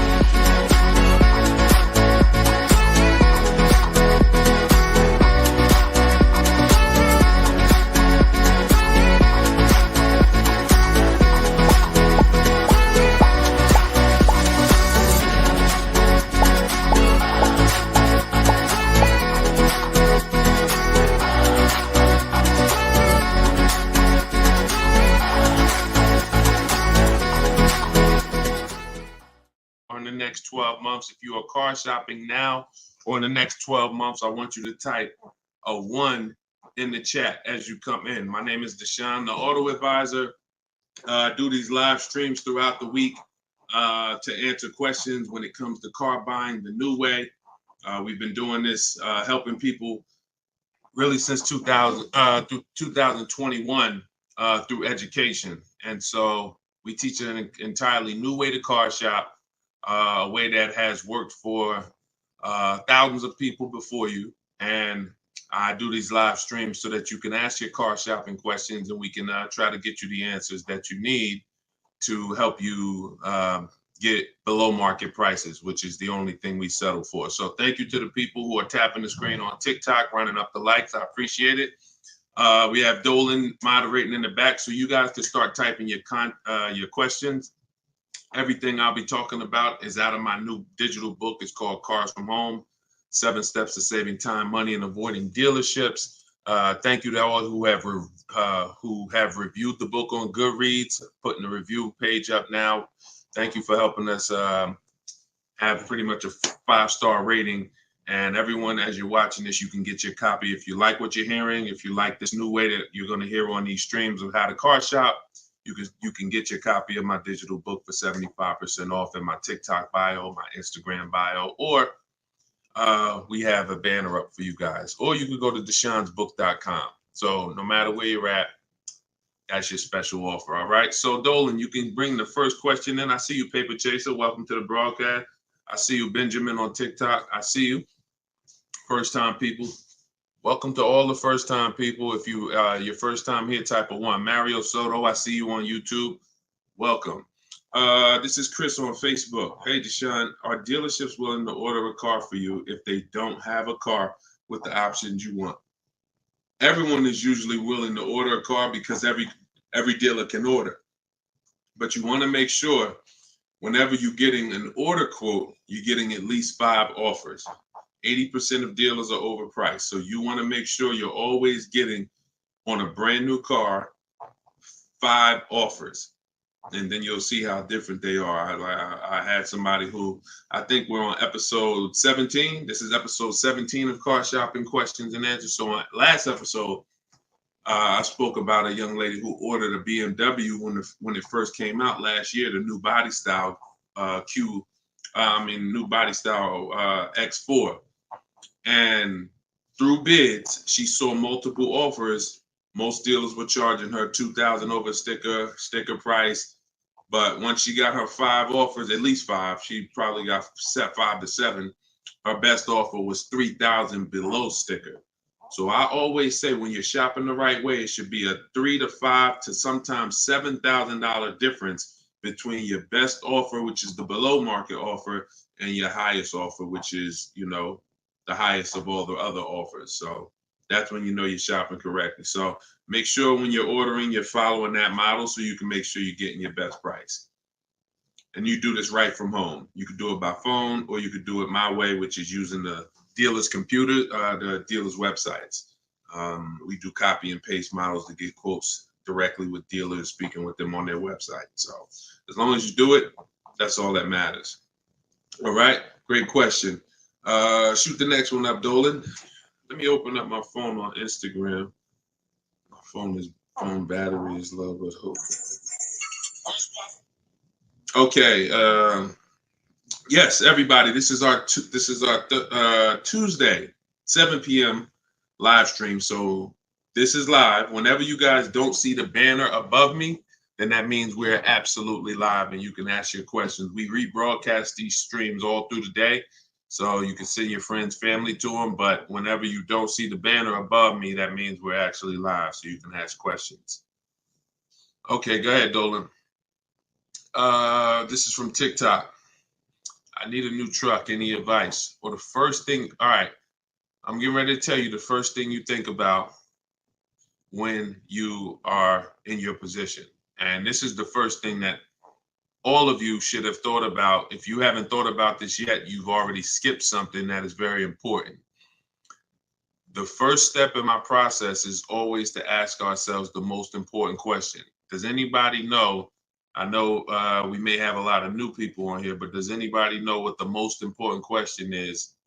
It's probably going to take you too long to type it. So I just want to see if anybody knows what the most important question is. I'll give you guys maybe 5 to 8 seconds to chime in some answers. Can I afford it? That's a good one, but no, that's not the most important question. That comes a little later in the process. Come on, Benjamin, Charlie. Am I keeping the car 8 years? My man, way to go right there. DM me, man. I'm gonna get you a free copy of my book because I like that. All right, that's the most important question. Just DM me on TikTok. I can't read DMs, y'all. So if you actually have DM me, 99% of the time, I'm not gonna see it because I have a team that helps me with my social media. So I'm not seeing DMs because we just get way too many throughout the day. But in your case, yes, send me that. Yes, but that's the most important question because here's the thing. The first thing you want to think about is how long you're going to keep it because you're about to buy something that's going to go down in value. You're not going to get the most value out of it until after 7 years. that's when you're going to get the most value. Everything before that, who knows, when I break these things out, I'm showing you the depreciation curve. And this is how your vehicle is losing value. So if you buy a new vehicle, it's losing value like this. If you buy a used vehicle, it may be losing value like this, but it's going down thousands of dollars every year. So until you keep the car long enough, some of you are just not keeping your cars long enough to win, because you're turning around and replacing your cars while it's still like this. You're still losing $2,000, $3,000, $5,000, $7,000 a year, depending on the price of the car, in depreciation. Now, when you keep your car long term, you're going to beat depreciation, because eventually your car starts to, like, who has a car outside right now that's at least 8 years old? Who has a car outside right now that's at least 8 years old? Type how many years old the car is. I just want to demonstrate something, because if you skip over this, you're not going to be able to get a good deal. You can forget it. I'm telling you right now, I call this the most important question. If you get this wrong, forget about getting a good deal. It's impossible. And I'm going to explain why. This is not, if some of you are new here, I don't need to hype anything up. I love math. So I make math simple. You might not love math. I love math. And I know that when it comes to cars and buying versus leasing, it's a numbers thing. It's a math thing. And I'm telling you that if you're not going to keep your car long enough for the depreciation to level out, like you can see Chris here on Facebook, he has a car 10 years. Carlos, 10 years. Tyranny on YouTube, 10 years. Okay. Yep, I see you. Kura Cindy on Instagram, 14 years. Jeff Walkus, YouTube, 15 years. Now pay very close attention to this. You'll notice that the way the amount your car is worth today, it's going to be worth almost the same thing next year. It's going to be worth almost the same thing next year. If your car right now is worth, if it's 9 years old and it's worth $8,000, a year from now it's probably going to be worth $7,600. That's when you have beat depreciation. Tap the screen on TikTok if that makes sense. See, if your car is only losing, some of you see these answers, until you are actually keeping your car long enough. It's not about when you pay off the car. A lot of people think that that's the car's paid off. It doesn't matter. The value of the car is going down. This is why I call this the unseen expense. Depreciation is the unseen expense. And so how do we beat it? You can't replace the car in 2 years, 3 years, 4 years, 5 years, 6 years, 7 years. Can't replace it. You have to replace it either after that, or if you're not going to keep it that long, you should be shopping for a lease. And I'm going to show you the numbers before we move on from this. I'm going to make this point very clear. Now, this is step 1 in my book. This is why if you don't get this step, you cannot get a great deal on a car. So Instagram, I just want to let y'all know that if you're enjoying what we're doing, there's a button that looks like a paper airplane at the bottom of the screen. If you could hit that and just quickly in 10 seconds, tap 3 friends or 1 friend, anyone, I don't care. Just invite people over, because I know they'll appreciate it. Because a lot of you guys have friends right now that are outside in dealerships getting overcharged as we speak.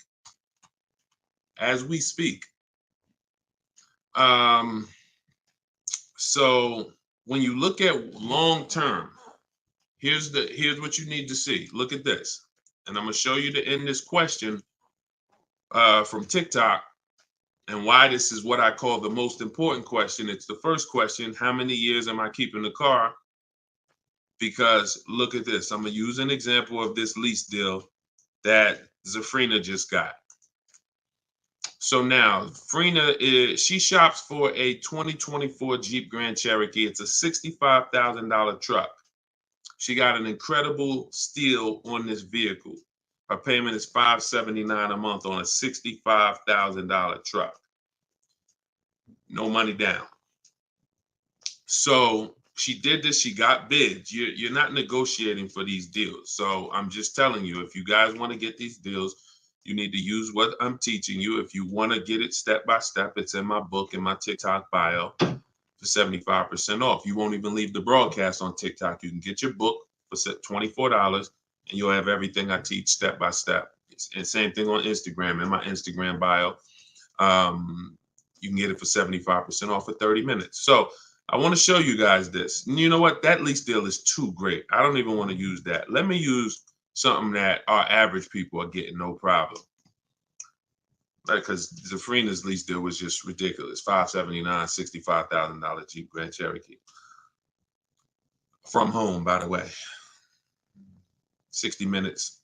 Maybe she put in 90 minutes. It was her first time using this stuff. 90 minutes.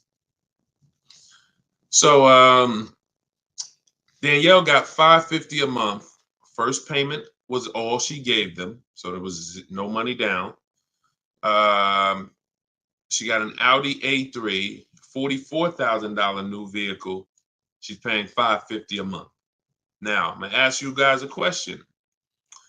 Danielle gets this sitting at home. And look, she said, due to circumstances, because some people like Deshone, she might have had time, a lot of time to do this. You know, I need a car in like 30 days. Well, she said, due to circumstances out of my control, she posted this in our Facebook group. I had to lease something quickly. Yep. I took the course last week. And now, by the way, my book is my course. So don't think you have to get my Maps Academy to get this. My course is 7 steps in video form with coaching from me. My book is 7 steps in book form, and they're the exact same steps with the exact same scripts. So it's just how you, some people like Deshone, I win with the book, like Tiffany, other people who review, and some people do this. So it's all the same. It's just different learning. So the point is, I want to show y'all something. We're making a point here. So she got $550 a month, $44,000 car. How much is every $5,000 on a car loan, everybody? If you're looking, some of you have seen this in a video before. Every $5,000 that when you look at a car, you see it's $5,000, $10,000, $15,000, $20,000. How much is every $5,000 on a car loan monthly payment? Let's see if anybody's seen this. I'll give you guys another. Thank you, Nico Smooth. $100, perfect. Carlos Thomas, $100. Yes. So that is BG Meats. Yes, $100. Perfect. Perfect. Blooming Chosen One. Perfect. See, so this is why this is important for those of you who are going to purchase, not those of you who are going to lease. You need to know when you look at a car, if you see it and it says $20,000, you need to know that that is about $400 a month. $25,000 is about $500 a month, depending on the interest rate. Great interest rate, you could drop it a little lower. But average interest rate, that's what you need to be looking at. And you need to be, that assumes a 5-year loan. Because some people say, well, Deshone, if I take a 6-year loan, no, it'll be lower. But 6-year loans should be the max. See, there's different ways to budget. If I budget $500 a month and I say, well, how much car does that get me on a loan? 25 grand. Now that's for 5 years. So if I go find a car for 25 for $500 a month for 5 years, I did better than if I got a car for $500 a month for 6 years. So there's different ways to raise your budget. I have something in my book called The Perfect Budget. I created a calculator. It walks you through what I just said. See, what I just said is very important. Knowing how much you can spend if you get a 5-year loan, and then saying, all right, if necessary, I'll go with a 6-year loan and bump myself up, but I'm still below my max budget. But I'm not going $500 a month for 6 years. Can y'all tap the screen and run the likes up on TikTok? Keep running them up if y'all getting value out of what we're doing.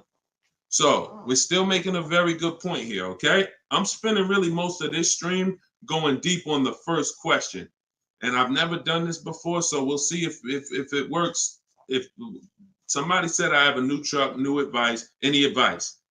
So I went right into the most important question, which is leasing versus buying. How many years am I going to keep the car? And I'm now showing you why you cannot get a great deal on a car if you buy when you should have leased. So let's wrap this up. So we can see here, Danielle got $550 a month on an Audi, no money down. Now let's take the same vehicle and let's pretend she purchased it. She didn't know about leasing versus buying. She just listened to a bunch of people, bad advice, who say never lease a car. So she goes in, she's looking for the same Audi Q3, A3. It's her dream car. So, I've been wanting this for a while. So excited. So how much is this going to be? I'd like to do no money down. Okay. Well, $44,000 car. Forget the taxes. Forget everything. Let's just say, forget that. Let's say they throw that in. We'll pay the tax and everything. Let's say she just finances $45,000. What's her payment? $900. Some of you who are in the math, you would like Deshone, yeah, $900. So she drives out of there. She drives out of there paying $900 for the same car Danielle's paying $550 a month for. Now watch this. Let's just say, now I'm going to show you because I know what you're thinking. Deshone, please send my free book. Okay, I got you. DM me though.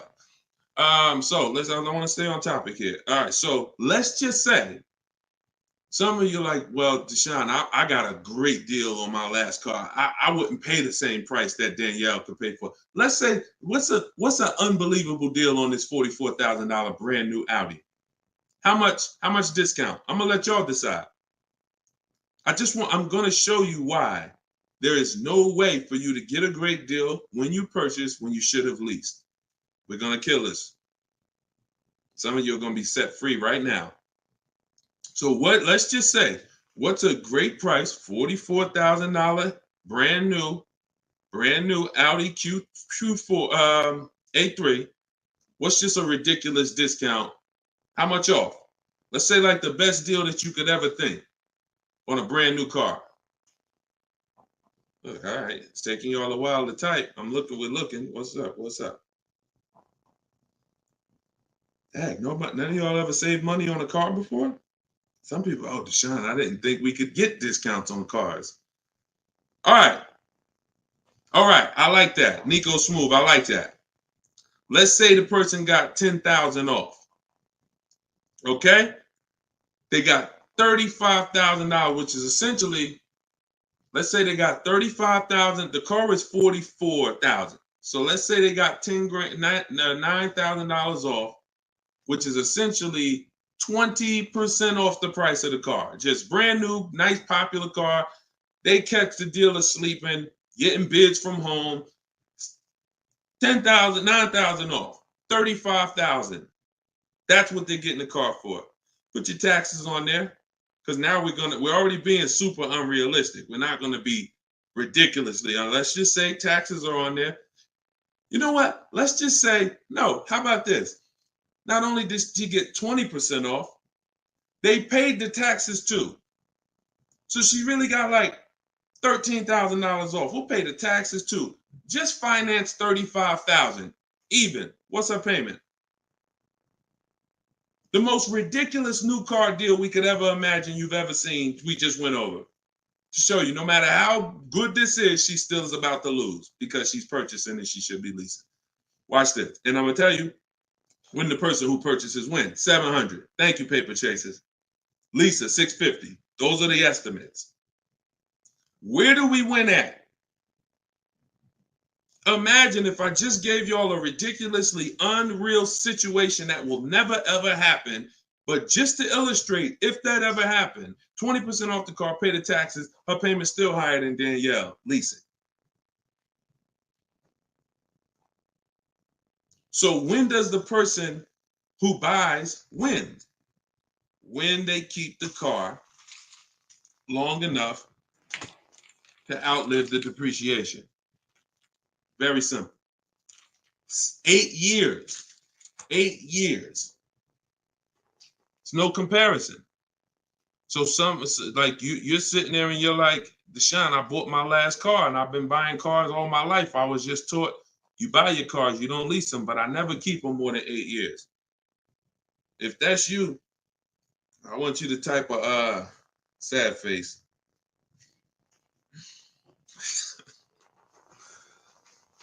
You've lost a lot of money. So what would you rather? Would you rather never hear about this, really go all your life listening to bad advice? And we might wrap this because we still got time. Before we even go back into more questions, we actually may go a little, because some of you are like, Deshone, well, what if you buy a new car, a used car? Because you just compared that to a new car. All right. So let's just go back one more time. Let's pull up Danielle because we're on that scenario. So we already said Danielle drove out with a $550 a month lease, paid her first month's payment. Best impossible deal that'll never happen, unrealistic, made up, make-believe deal we just ran was still a higher monthly payment. So imagine with somebody who just goes in regular negotiations, maybe gets $2,000 off the list price. They're leaving paying it's people right now paying $800 a month for this car, $700 a month, easy, no money down. If they didn't put money down, some people tell you, oh, you know, well, I'm paying I got an Audi and I'm paying only $6,000 for it. They never tell you that they put 10 grand down.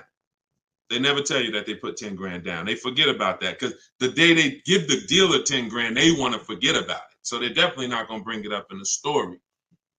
No money down deals. This is what you're doing most times when you're leasing. So let's go back. Let's say somebody decides they're going to get a good price on a used one. Let's just throw this scenario in here real quick to end this.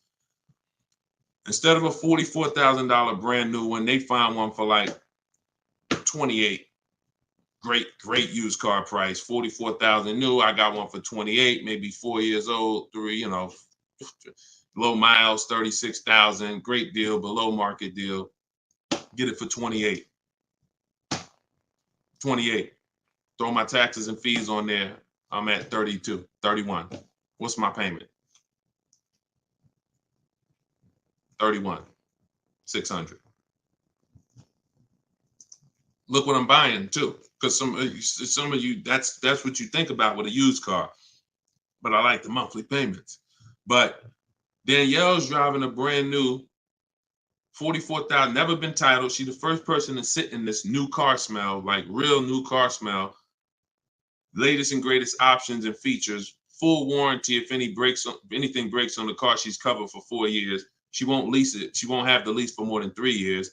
She's paying $550 a month. A person who's buying this same car is paying $800 a month, $900 a month, and a person who's getting a used version of this, 4 years old, 1 year left on the warranty, 3 years old, 1 year left on the warranty, and they're paying $600 a month. Everyone's paying more than her. And these are lease deals that we get all day long. Everyone's paying more than her. We can put every scenario. Only person that's not paying more than her is somebody who just drives like a 10-year-old Audi, 12-year-old Audi. They go pay cash for it, buy it from Facebook Marketplace or something like that, or people who go to the auctions and get, like a 12-year-old one. Those are the only people who could, flip cars and not lose. Everybody who's buying new cars, newer cars, is paying more than her. It's people paying $500 a month because they bought their Toyota Camry. They're paying $600. So you're paying $600.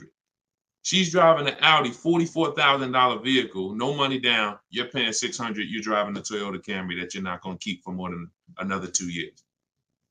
Any car, replace it. Chevrolet, you could pay, Camry, Honda.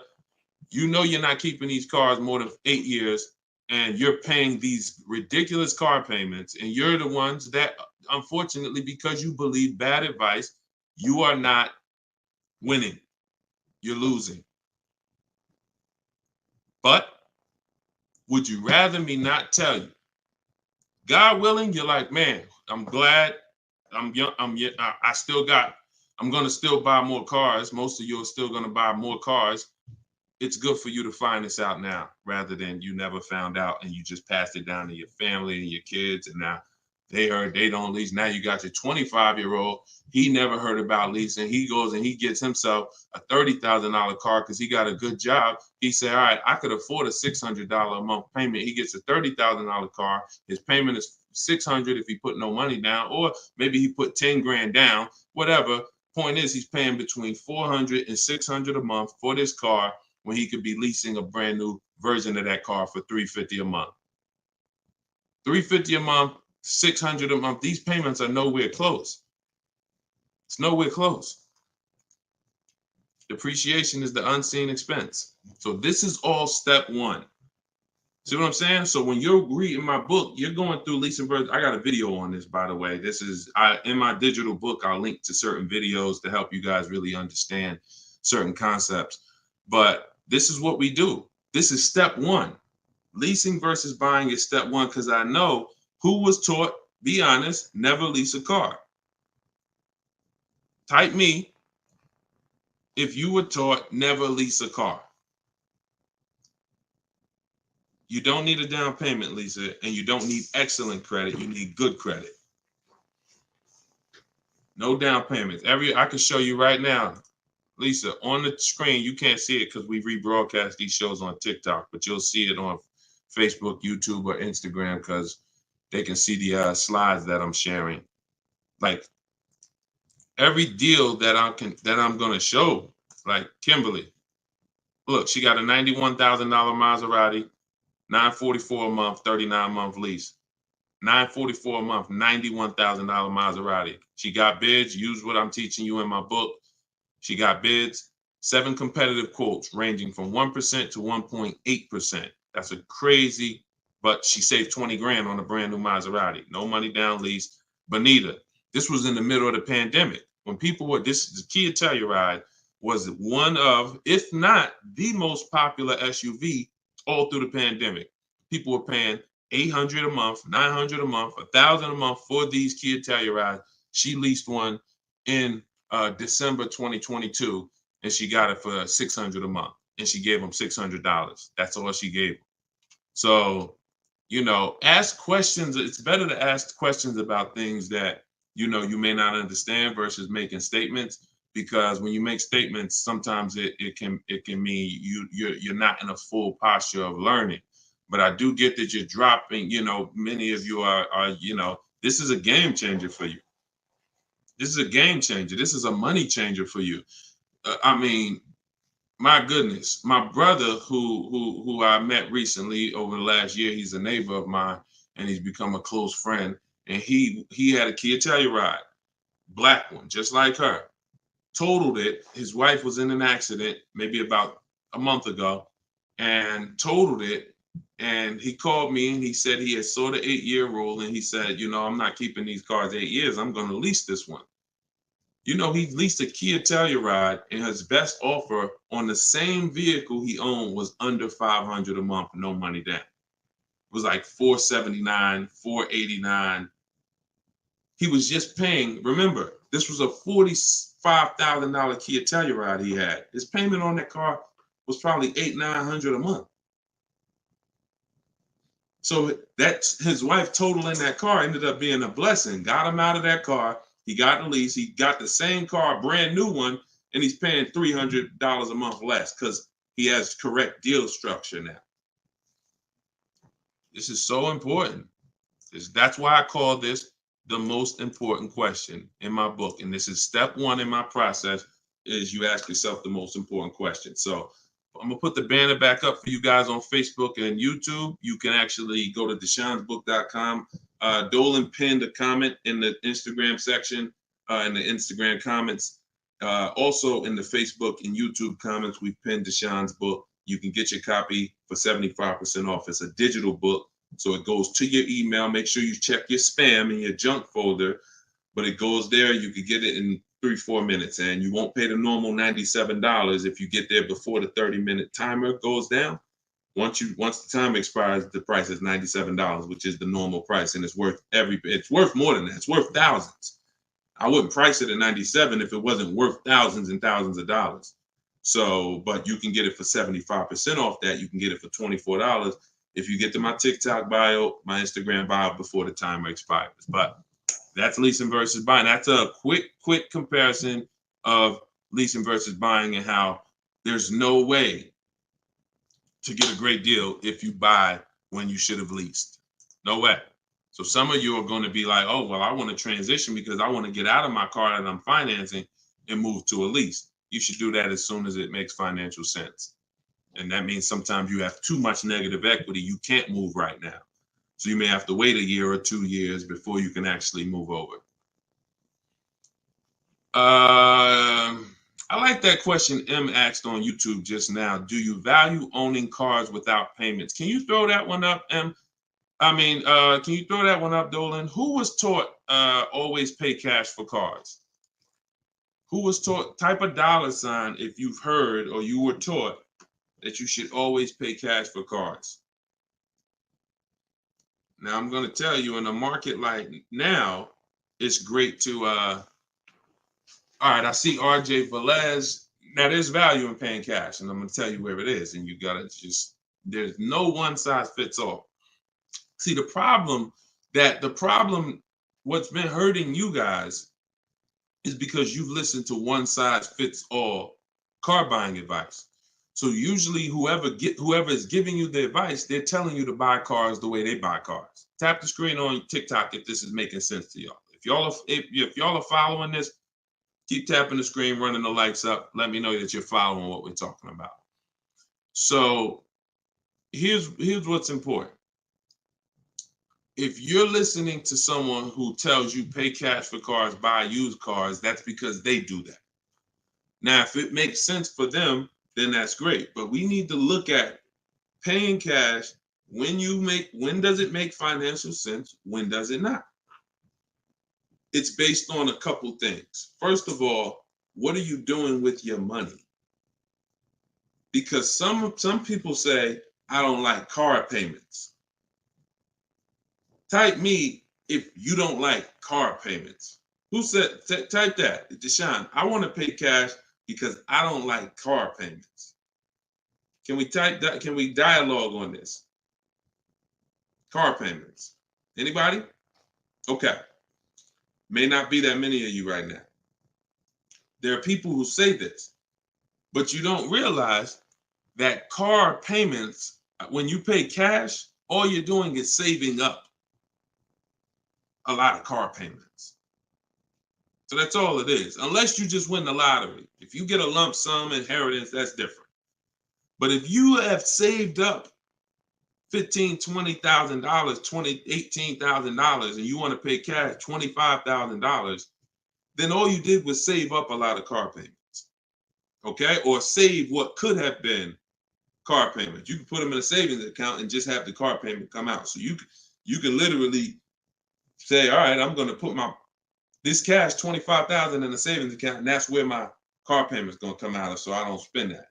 If it makes more sense for me to pay cash, then I'll take the cash. And when it usually makes sense is when the rates are very high.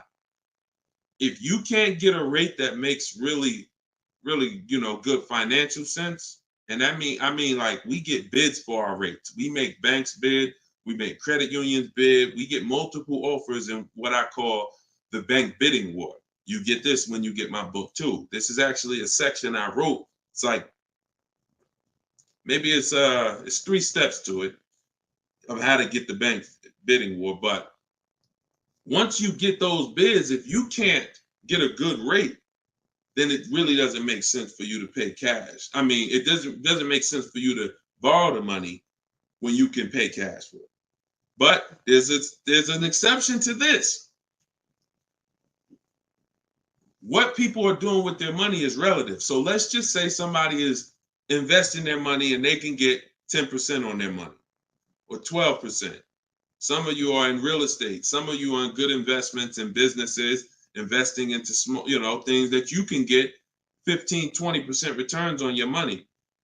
It doesn't make financial sense. If you could get that type of return on your money, why would you want to put it into a car that's going to get you not just a low return? What's the return on a car, y'all? When you pay cash, you pay $25,000 into a car. What is the return on that? on the cash. What's the cash on cash return? Because I don't want to talk about this much because everyone's not paying cash. It's a small number of you who will, but I want you to be able to know when this is a financial conversation that if you're paying cash, you should understand this. If you got $20,000, $30,000, $40,000 saved up, you're thinking about paying cash for a car, this should be an easy conversation for you to follow. Okay. All right. Actually, everybody said the return is 0. I haven't seen anyone who's correct yet because it's not. The return would be 0 if you put the 25 in and then 5 years later you came back and got your 25 out. That's a 0 return. If you put 25 into an asset and then you come back in 5 years and you should give me my 25 and they say, well, it's 5 years later, this asset is now only worth 12. What's the return on that? What's up, Big Spoon? What's the return? Not 0. It's negative. It's negative. So you wouldn't take money out of investments that are getting you 10%, 12% or more to put into something where that cash is going to be a negative return on your cash. So that's one thing to consider based on who you are. Another thing is to consider if your money's not invested, you're not doing anything with your money, then just keep the debt down. Keep the debt down. Another thing we do is we see if there's any special rates on the car we're buying, because and when rates are high, traditionally, you're not getting a low rate from a bank or credit union. Rates are 6, 7, 8% on average. You're not going to see 3%. But sometimes you'll see 3% as a special rate. That's car specific. So if I'm shopping for a Mazda CX-5, I'm going to check to see, do they have any special rates this month on the car I'm shopping for? It might be 2.9, 1.9, 0% sometimes. And these are instances where it doesn't make financial sense to pay cash. If I can get this type of rate, use the bank's money for a very low percentage, and then turn around and use my money and keep my money invested or keep my cash. Maybe you just want to have your cash. Once it's in the car, you can't get it. So once you put your money cash in the car, you can't get that money back out until you sell the car. But if you can keep the money and get the car, now you have your cake and you eat it too. I still got my cash, but I'm leveraging the bank's money, paying them small amounts of interest to use it. So people see interest as the only loss. I don't want to pay interest. That's programming. That's not what would be talked about in a finance conversation. And if you want to get religious, because some of you say, "Oh, I don't want to pay interest because of religious reason," then it's a partnership. It's not a debt. It's a partnership. Anyway, let's not get all into that. Just paying cash is right sometimes for some situations. Paying cash is not right sometimes for other situations. The key is, which situation are you in? That's the key. Knowing how to ask yourself the right questions. Which situation am I in? I'm getting good returns. Stock market been returning me X percent late. Hey, this many years, this has been my return. I think I'm going to keep my money invested and I'm going to use the bank's money. That's right for that person. All right. So that's a great question. I don't know how we went deep on that, but we're going deep in this stream. I normally do rapid fire Q&A. We're going deep on some subjects. And again, this is all in my book. Everything that I'm teaching is in my book. Every part of my strategy, it's a 7-step process. First step is most important question. Second step is deal structure. The equity assessment. For those of you who are replacing a car or a lease, assessing the equity in the asset to see how much money we can pull out, if any, to either put in our bank account or use in our next transaction. Third step is deal structure. Fourth step is shopping, not buying. It's actually called shopping, not buying, where we enjoy shopping, we enjoy test driving, we enjoy the process. We're about to spend $30,000, $40,000, $50,000, $100,000. We actually enjoy shopping for the item. There's no pressure because we're never talking numbers in the dealership, ever. That's our rule. Step 5 is multiple offers. So once we've selected what we're going to be getting, it's time to get multiple offers on it. If we're getting a used version, it's time to see multiple options of it. And if in step 5 in my process, used car shopping is online marketplaces. You're using online marketplaces, cars.com, carfax.com, autotrader.com, cargurus.com, Carfax, CarMax, Driveway, and Carvana. 8 marketplaces, eBay Motors. See, some of you are missing great deals because you're only looking at 2 of the marketplaces. That's like you're not going to see below market deals until you can see the whole market. So when we're shopping for used cars, that's what we do. When we're shopping for new cars, we use my 25 to 5, where your goal is to get 5 offers. If you are shopping for a new car or a lease, your goal must be to get 5 offers, because until you get at least 5, you are not going to get a below market deal. Because we have thousands of people who have come before you who have used this, and they report to me, they report their deals to me. So when I can tell you the deals we see, we have to get at least 5 offers, because 4 are overpriced. Some people get 6, 7 offers. You saw Charles earlier on his Palisade. I think he said he got 10 offers. But once you learn how to get them from home, either you could do it your way, you want to call and get them, you want to call, ask for managers to get them. I don't care what you do. If you're using my process, we don't do any talking. So when you're using my book, we're not talking. Because when you talk, who knows, when you talk, you can say the wrong thing. When you type, and then you're typing what I wrote for you. Because in my book, you're using what I wrote for you to talk to the dealers by email. So I can't even say talk to the dealers, to communicate by email, because we know everything they're going to say. So then the step 6 is paperwork and protection. Once you get your lowest offer, you find the best option. It's time for the paperwork. And then step 7 is delivery.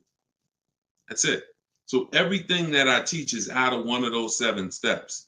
And, part of why you have not gotten the deals that you see me sharing is because you don't have any process. You're just winging it. You're just hoping things go well for you. And that's just not a place of empowerment. That's just not a place of empowerment. Strategy is here. So, so we went deep on some of what's in that book and what you'll learn if you get it in the comment section, or you can get it in my TikTok or Instagram bio. If you're watching us on TV, you can also scan that QR code with your phone. And as long as you get there before, but now you're seeing why the book's worth $97. I see why you priced it at $97, Deshone. You know what I'm saying? That makes sense. You breaking this down and telling us what's in the book, and it's a digital book with links to videos and scripts and things you copy and paste. Oh, I see why this is a $97 book that you can get for 75% off. $24 before the timer runs out. Go ahead, Dolan. Yeah, this has been good so far, though. I do like this. Are you enjoying this dynamic? If you are, type something. The word something. Let me know you're enjoying this. All right, this is from TikTok. I'm told lease deals are new each month. Yep, they usually are. Why shop if brand has same financing deal? There's no same financing deal. So lease deals change every month. I'm going to make sure I'm trying to understand your question right. I'm told lease deals are new each month. Lease deals usually change every month. Sometimes they'll run the same one for 2 months, but usually something changes about the lease deal either every month or every 2 months.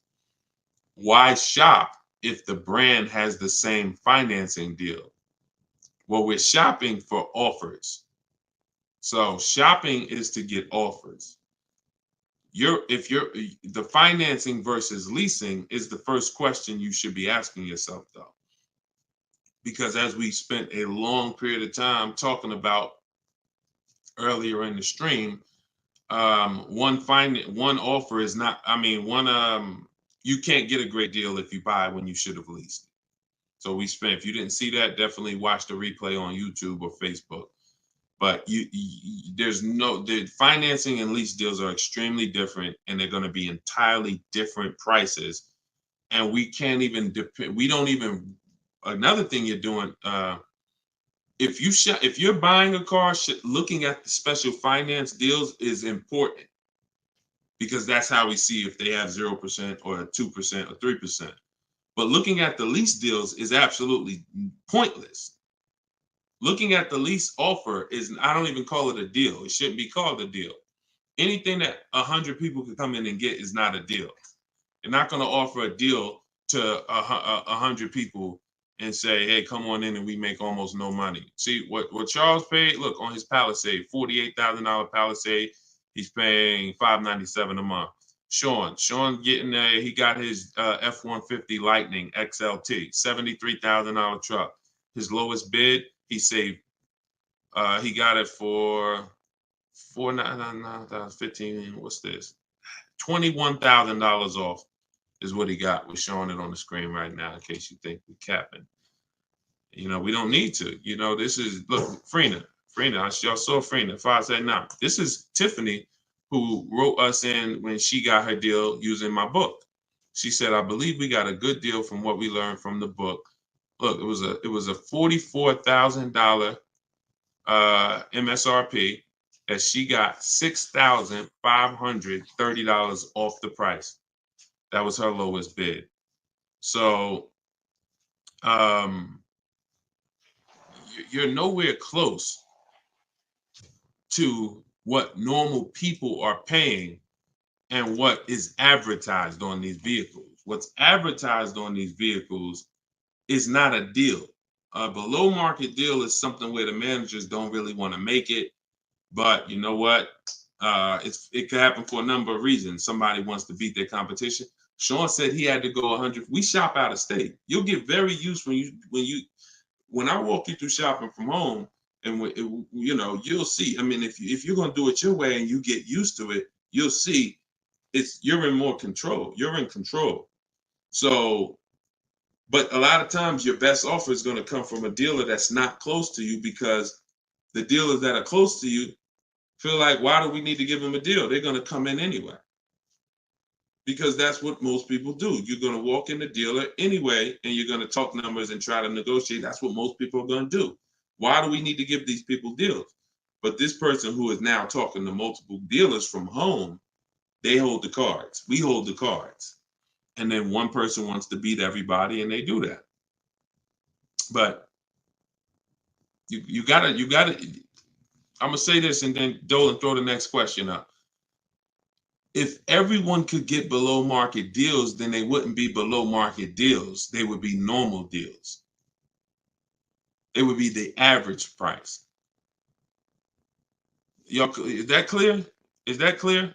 If everyone could get below market deals, if it didn't take strategy to get below market deals, then they would just be regular deals. All right, this is Rhino from YouTube. What is a good range of credit score to go for a lease? Great question. Anytime you guys hear a question you like, just start tapping the screen, please. Appreciate y'all continuing to run the likes up on TikTok. What is a good range of credit score for a lease? So what I teach is the parameters. It's more about profile versus just score. The score is one step of your profile. It's one portion of your profile, score. But you also have income. You have something I call comparable credit. I don't call it that. The bureaus call comp credit, which is you've had a car loan before. So you could have a lower than fair credit. You want to be in at least fair. If you're in the fives, I wouldn't go a lease route. I would go a different route, which I have in my book. You get a smart car, set yourself up for a lease. Not the smart car that y'all thinking of, those little ones. It stands for saving money at the right time. We get the smallest car we could get a loan on, pay the payments for 2 years, then we flip into a lease. Because again, payment history weighs very big. So, but if you're in the 620, 630, but you got on-time car payments for the last 3 years, 2 years, 5 years, you might have, high balances with your credit cards, but your car payment has been paid on time, but your credit score is low because you're using a lot of your available credit. So in that case, you got a great shot of getting a lease because you're replacing a car, you're replacing a payment, you're not adding a payment. But usually, 650, 660 and up. 660 and up is usually the best to stay out of that manipulation zone. But again, if you have a lower score than that, but you have good income, good, you've been at your address a long time, these are things that weigh in the profile. You've been on your job a long time, versus, hey, you might have a 700 score, but you only been on your job for 6 months. That could affect you. So it's not just score, it's profile. But most leases are easier to qualify for than you guys would believe.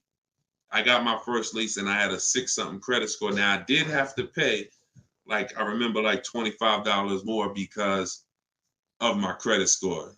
I didn't get approved at the first tier.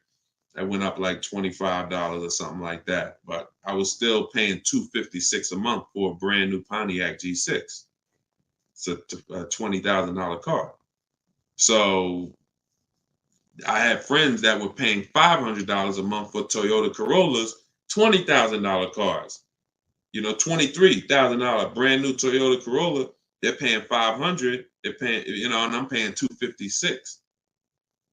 These things make a difference in households.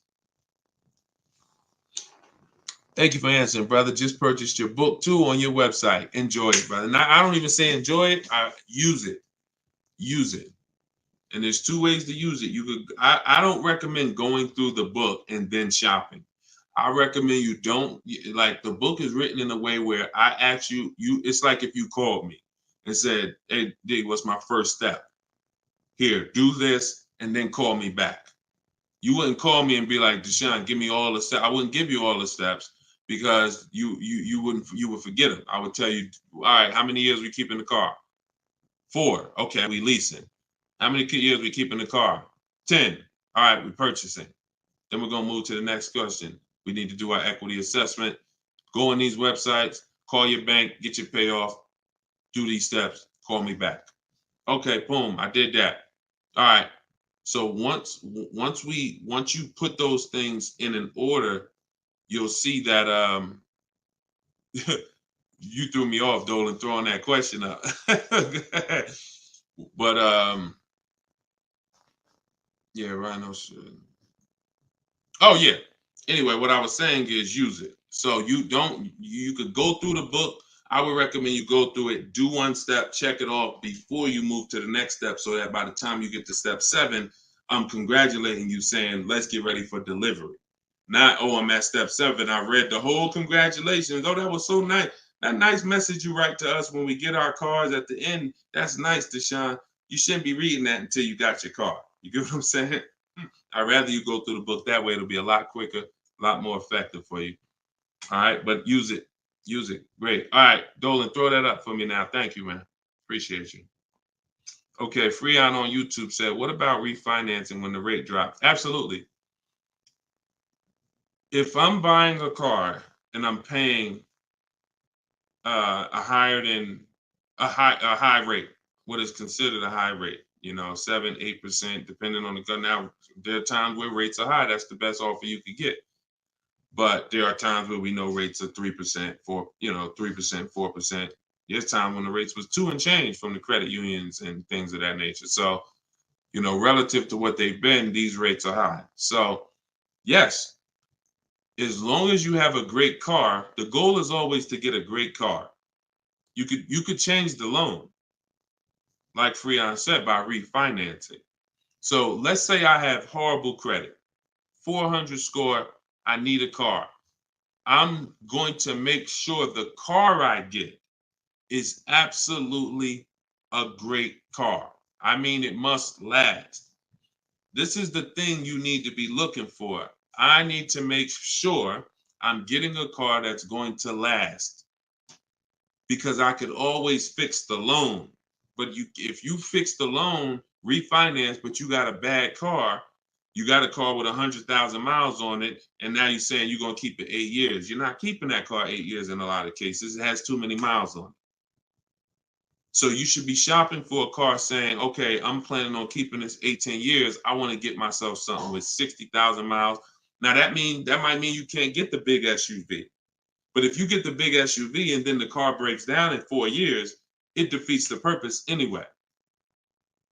So you could always fix the loan. Don't get a bad car. Very, very important. Or that really destroys a lot of these long-term plans that you need to have. Okay? But yes, everyone will be refinancing when the rates drop. That's for sure. Go ahead, Dolan. Next one, please. Great questions. Great questions. Yes, these are some great questions. From TikTok, I have a car with a lease ending in a couple months. Buyout is 35, but Kelly's Blue Book is 44. Should I buy out the car with the option to sell after? We don't usually buy leases, in fact, ever. Why are we so big on buying our leases? Who told us that was a good idea? Who told us going from buying? Think about this. 3 years ago, I drove off the lot with a very nice brand new car that I was paying, hopefully, a decent payment on. Why am I going to stop doing that to now buy a used car? What's the benefit to us buying these leases out? Maybe I don't see it, because what I explain is it's a horrible idea. It's a horrible idea. One exception, if you're keeping the lease 8 more years after you buy it, then it's fine, because it's just like you bought a used car. So you really kept the car how many years if you leased it for 3 years and you're keeping it another 8? See what I'm saying? 11 years. So you're going to win. It's still a bad idea, but you'll win somewhat if you keep the whole car 11 years, because I'm going to tell you why. Once you get the used car, you reset everything. You got that's a whole separate transaction. If you lease a car, your payment on that lease is going to be, let's just say your payment on the lease is $450 a month. What you're going to find in most cases, if you buy the lease out, to get a $450 a month payment, you got to take a 6-year loan. To get a $450 a month payment, you got to take a 6-year loan. So you already leased the car for 3 years, and now you're purchasing the balance for another 6. You leased the car for 3, you're purchasing it for another 6. That's 9 years. So why did I just say the only way to win when you buy your lease is to keep it at least 11 years? Because how many years of payments are most people going to have? 9. 9. 9. Can we let that sink in? A person who buys their lease, like most people are going to buy them with 6-year loans, you're paying for 9 years on the same car. 9. Even if you get a 5-year loan, 8 years on the same car. So it'd be a shame to go pay 8 years on the same car and then turn around and do that all over again. So you want to keep it long enough to at least, hey, I had 2 years of no payments though. I had that car 11 years. I only had 2 years of no payments on it. That's a pretty bad way to live. You're paying on 9 years old, 8 years old, you're still paying on the same car. 7 years old, still paying on the same car. This is why buying your lease is a horrible idea in most cases. From the start, you should either be leasing or you should be buying a used car. It's one or the other. and you're buying a used car that if you plan to keep it 8 or more years, you're leasing if you're not planning to keep the car 8 years. That's it. Not many cases where these make sense. Go ahead, Dolan. It's a great question though. And I'm hoping we can help a lot of people stop doing that. And eventually maybe 10 years from now, 15 years from now, people won't be asking these questions, but it's a very, very common question. Go ahead, Dolan. Shoot the next one up, bro. Nico Smooth on YouTube. What's up, my man? Deshone, if I wanted to counter offer lower than what the calculator generated, would that be realistic? Getting 1.4% would like to get around 1. If your lowest offer is 1.4, then that's the lease program. If your offers are 1.4, your offers should not be the same.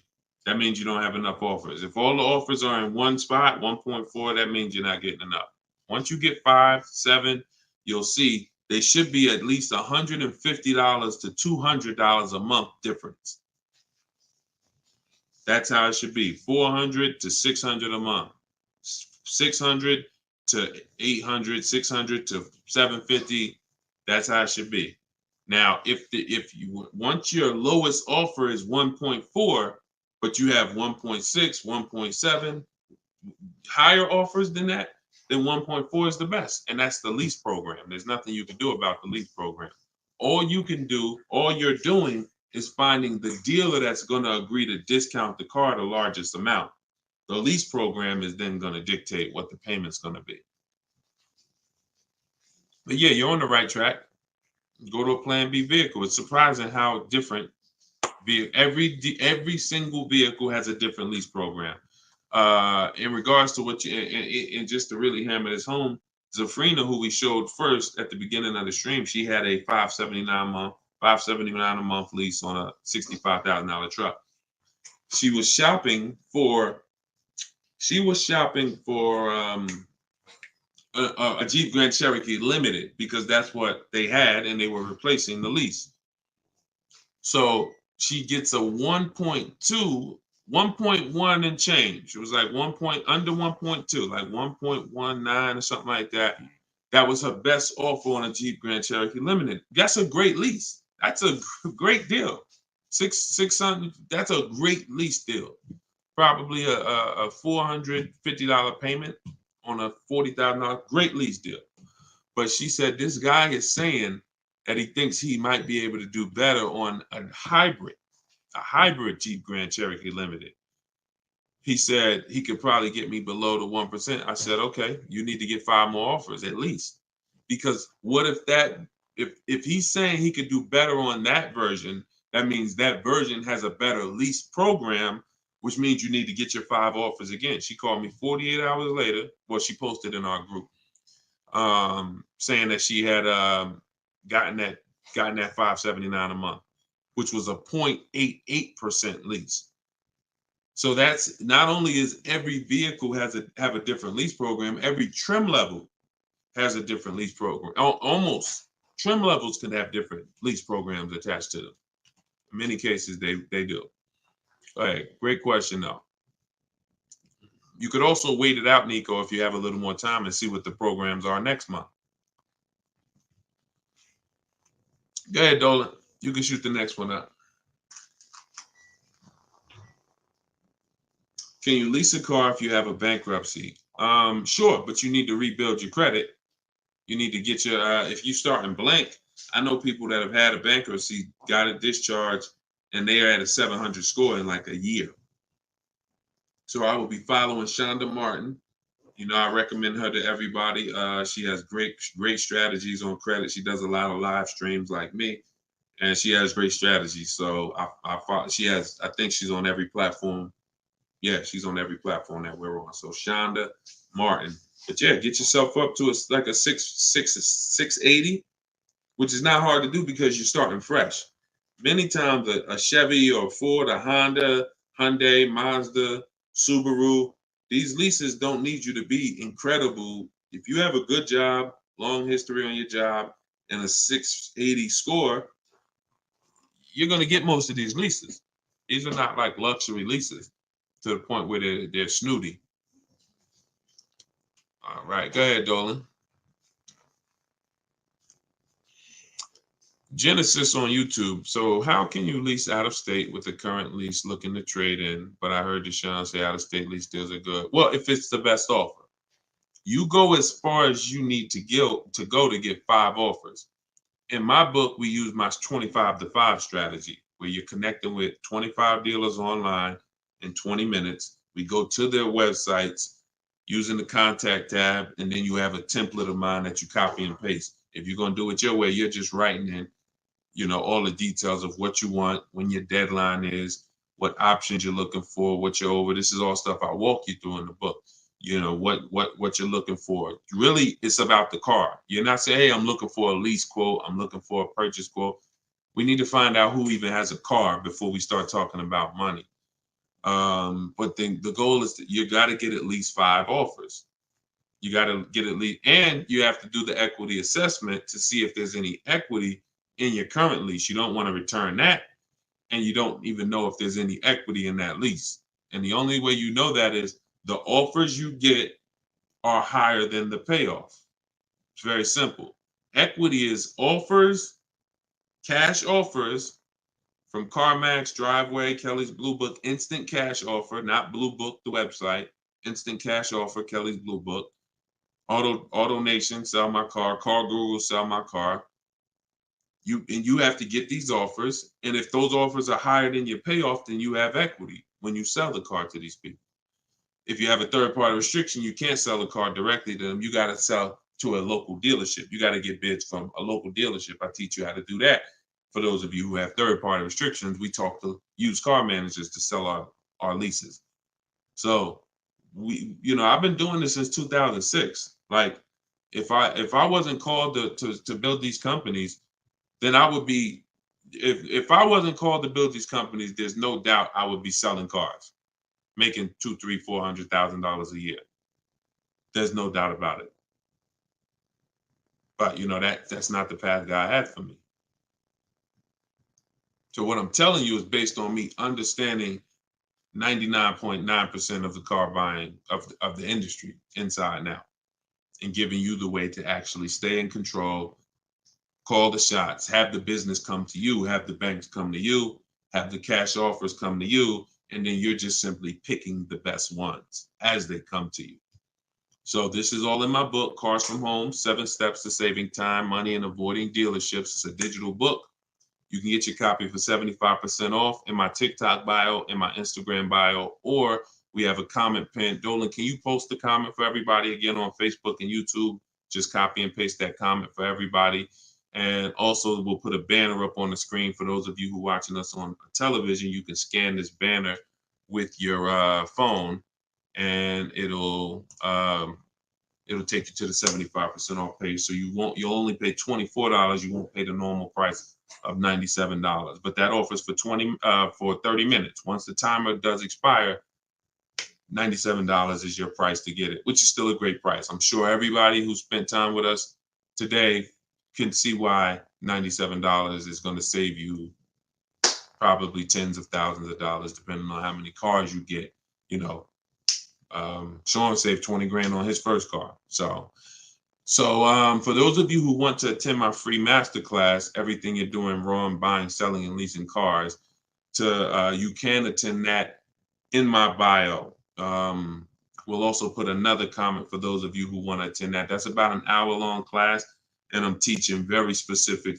You'll need a notepad for that. That's not just Q&A, although we do Q&A after. So you guys can go watch that, and so we'll put, and that's also in my Instagram and my TikTok bio. So the information's available, y'all. That's the whole point. There's no excuse. Everything that we talked about today is really financial awareness, financial literacy that you have not learned. You haven't heard of it before, but this has been around. We've been doing this for 3 years. Over 2,000 people have come before you. We have over 6,000 people that have this book now. So this ship has sailed. This car buying from home, you're late to the show now. And you can't afford to go buy another car the old way and think you're getting a good deal. You can't afford to do that. I mean, money is very hard to come by for some people, and you need to, I don't care who you are, you should take it seriously. So this is why we're here. And so you can get it from my free videos, from these Q&As, in my book, in my masterclass. I don't care how you get it. You want to join me in Maps Academy and have me coach you through your car buying. I don't care how you get it. Just make sure you get it. Get in where you fit it. All right. So that was episode 17. All right. We'll see you on episode 18. God bless y'all.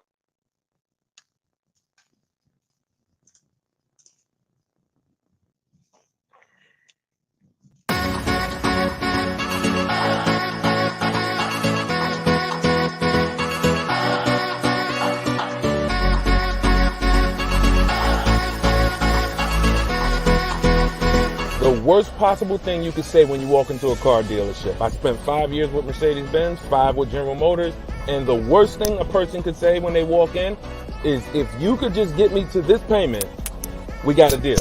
So your loan's probably still like 19, which means you got to pay to get out. You're upside down. It's called negative equity.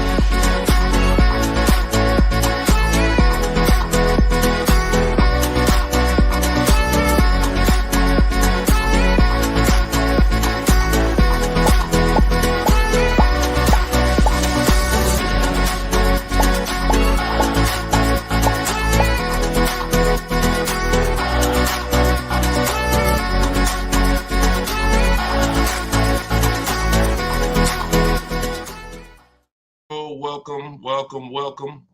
This is episode 17 of Car Shopping Questions and Answers. I am your host, Deshone the Auto Advisor, and we do these live shows throughout the day, throughout the week, to make sure that you have access to cutting edge car shopping strategy, which is the science of making dealers and banks bid for your business instead of negotiating the old-fashioned way. So that is what we do here. Frankie boy, good to see you, Frankie boy, on TikTok. Kev, I see you on TikTok. We are live on all 4 platforms: TikTok, Instagram, YouTube, and Facebook. We have Dolan in the background. He's going to be pulling in your questions for the show. So as you're here, you can start typing your questions. Let's get the housekeeping out of the way as well. Could everybody who shares great information hit the share button? Also, I'm the author of the new digital book, Cars from Home. It's called Car Shop. It's a 7-step system that we use to car shop, and we get bids from home. Everybody that you're going to hear me talking about today, I'll be sharing a lot of different people throughout the broadcast that use this system, so that you can see the different results that you will get when you start learning to make dealers bid for your business instead of negotiating the old-fashioned way. So thank you to everyone who has reviewed the book. Again, this is our Thursday, 12 p.m. live. It's May 9th, so you guys can start typing your questions if you are here with us live. And for all of you who do want your copy of my new book, Cars from Home, 7 Steps to Saving Time, Money, and Avoiding Dealers, we have a link in the comment section on Facebook for you guys. We also have a link inside my TikTok bio, inside my Instagram bio, that you guys can use to get your 75% off your copy. So you won't pay the $97 price.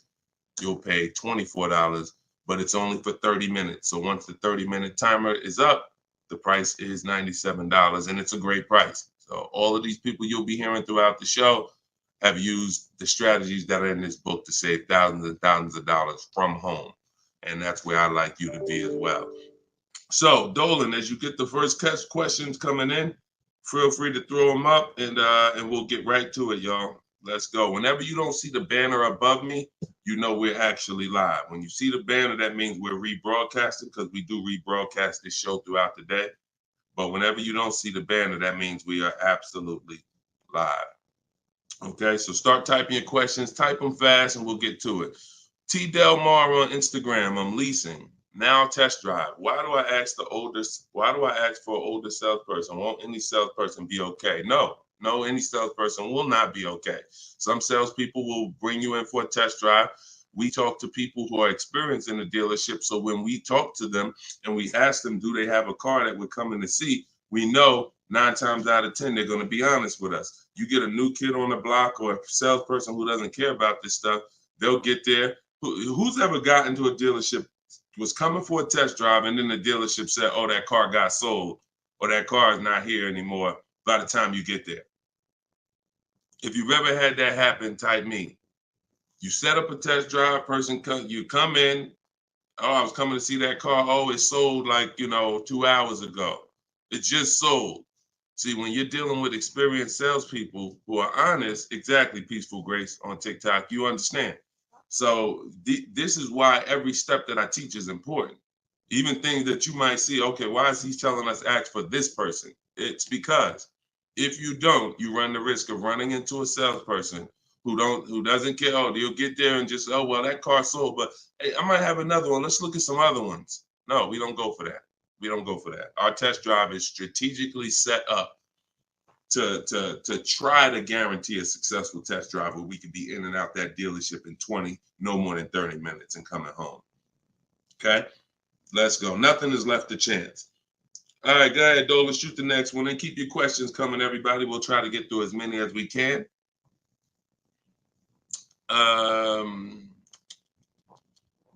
I see you got all right, we got one that just came in on TikTok. We'll give everybody a chance to come on in and start typing your questions. Try to type them all in one question, kind of one long question versus, continuations and continuations.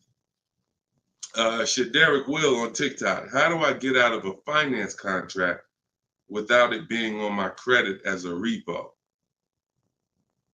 How do I get out of a finance contract without it being on my credit as a repo? Well, let's talk about how not to do it. If they take the car back because you didn't pay them, that's a repo.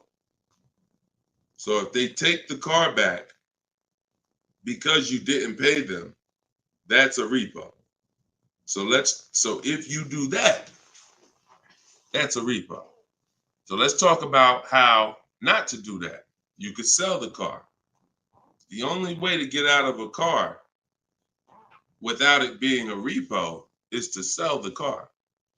So you need to find out what your equity position is in the car. You need to call the bank, ask them how much you owe. That's called a payoff. Get your payoff amount, how much you owe, and then you're going to get offers. You're going to do what we call an equity assessment, where you go into the 6 online car buyers and you get you get these bids.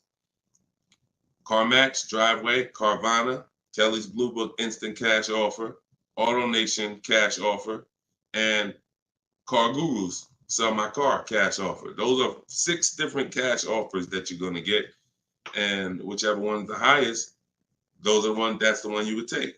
What's up, Dave DFW? I see you. What's up, Yono? That's how you get out of the car. The only way you're going to get out of a car you want to replace people is to sell your way out of it. Because we don't trade.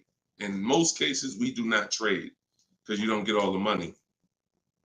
When do you get all the money trading anything? You know what I'm saying? Who can tell me an item that when you trade it, you get the most money possible for it? I'll wait. Anybody? What's up, Bobby I Modern? What's up, Bell? See what I'm saying? So we understand. You're not going to get all the money of anything trading it. You sell it. That's the way. And most times you guys are taking $2,000 to $3,000 to $4,000 less for your vehicles, trading them. You're losing. See, again, you can't take the price, the monthly payment seriously, but not take the price of the car you're buying seriously. Not take the shopping for your interest rate seriously. Not take the selling of your old car seriously. Because you may be more focused on saving $1,000 off the price of the car you're buying, but you're not putting that same energy into how you shop for your loan. You're giving the bank $2,000 or $3,000 more because you're paying higher interest. Or you're not doing this bidding process. You're trading in your cars and you're paying $1,000, you're getting $1,000 to probably $4,000 less than what you would get selling these cars to online car buyers. So that's how you get out of a car. Only way you can do it is to sell your way out of it. And if you have negative equity, to pay the difference so that you can get out of the car. But if you just let them come take the car, you can finagle anything you want to try to not have it be a repo. It's a repo. It's a repo. And so the time 3 years ago, everyone could have sold their car and really got out of them because the prices of cars were so high. What's up, Alan Denson? Thank you so much. Appreciate you. Yeah, so that's it. Go ahead, Dolan, shoot the next one in. This is our Thursday live show. My man, Alan Dawson, appreciate. Oh, Alan Denton. Yep, appreciate you, man. Thanks for supporting the broadcast. This one's Optimal Living from TikTok. This is our Thursday, May 9th live show at noon. So whenever you guys don't see the banner above me, that means we're live. You can send your questions in, and we'll try to get them into the show. Grand Rising, I want to buy a used approximately $10,000 or less. Approximately $10,000, less than 100,000 miles, 1 or 2 owners, like a Honda, Hyundai, Volkswagen, good gas mileage, easy to repair. Any suggestions? Well, you have a lot of filters there. If you were buying under 10 grand, I would be looking at Facebook Marketplace. I would be looking at Facebook Marketplace because our used car strategy is to look at all the marketplaces where cars are. These are, AutoNation, Auto Trader, Cars.com, Car Gurus, Carfax.com, CarMax, Carvana, Driveway, and eBay Motors. But if we're looking at a car that's under 10 grand, I would certainly be looking at Facebook Marketplace. Facebook Marketplace is where you're going to try to find a private party owner, not a dealer. Not a dealer. You're trying to find a private party owner that's going to sell you the vehicle, private party, not a retail purchase. A retail purchase is at a dealership that has done reconditioning on the vehicle to prepare it for the market.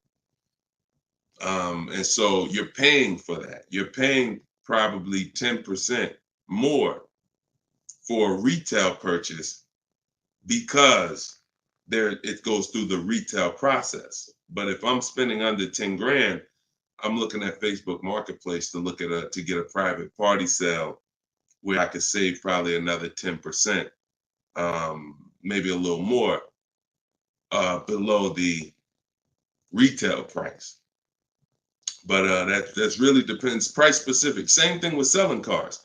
When we get our bids, if our car is worth less than 10 grand, we usually I always tell people, it's in my book, if the car is less than 10 grand, when you get your offers, you could get probably 1,500 to 2,000 more listing it on Facebook Marketplace.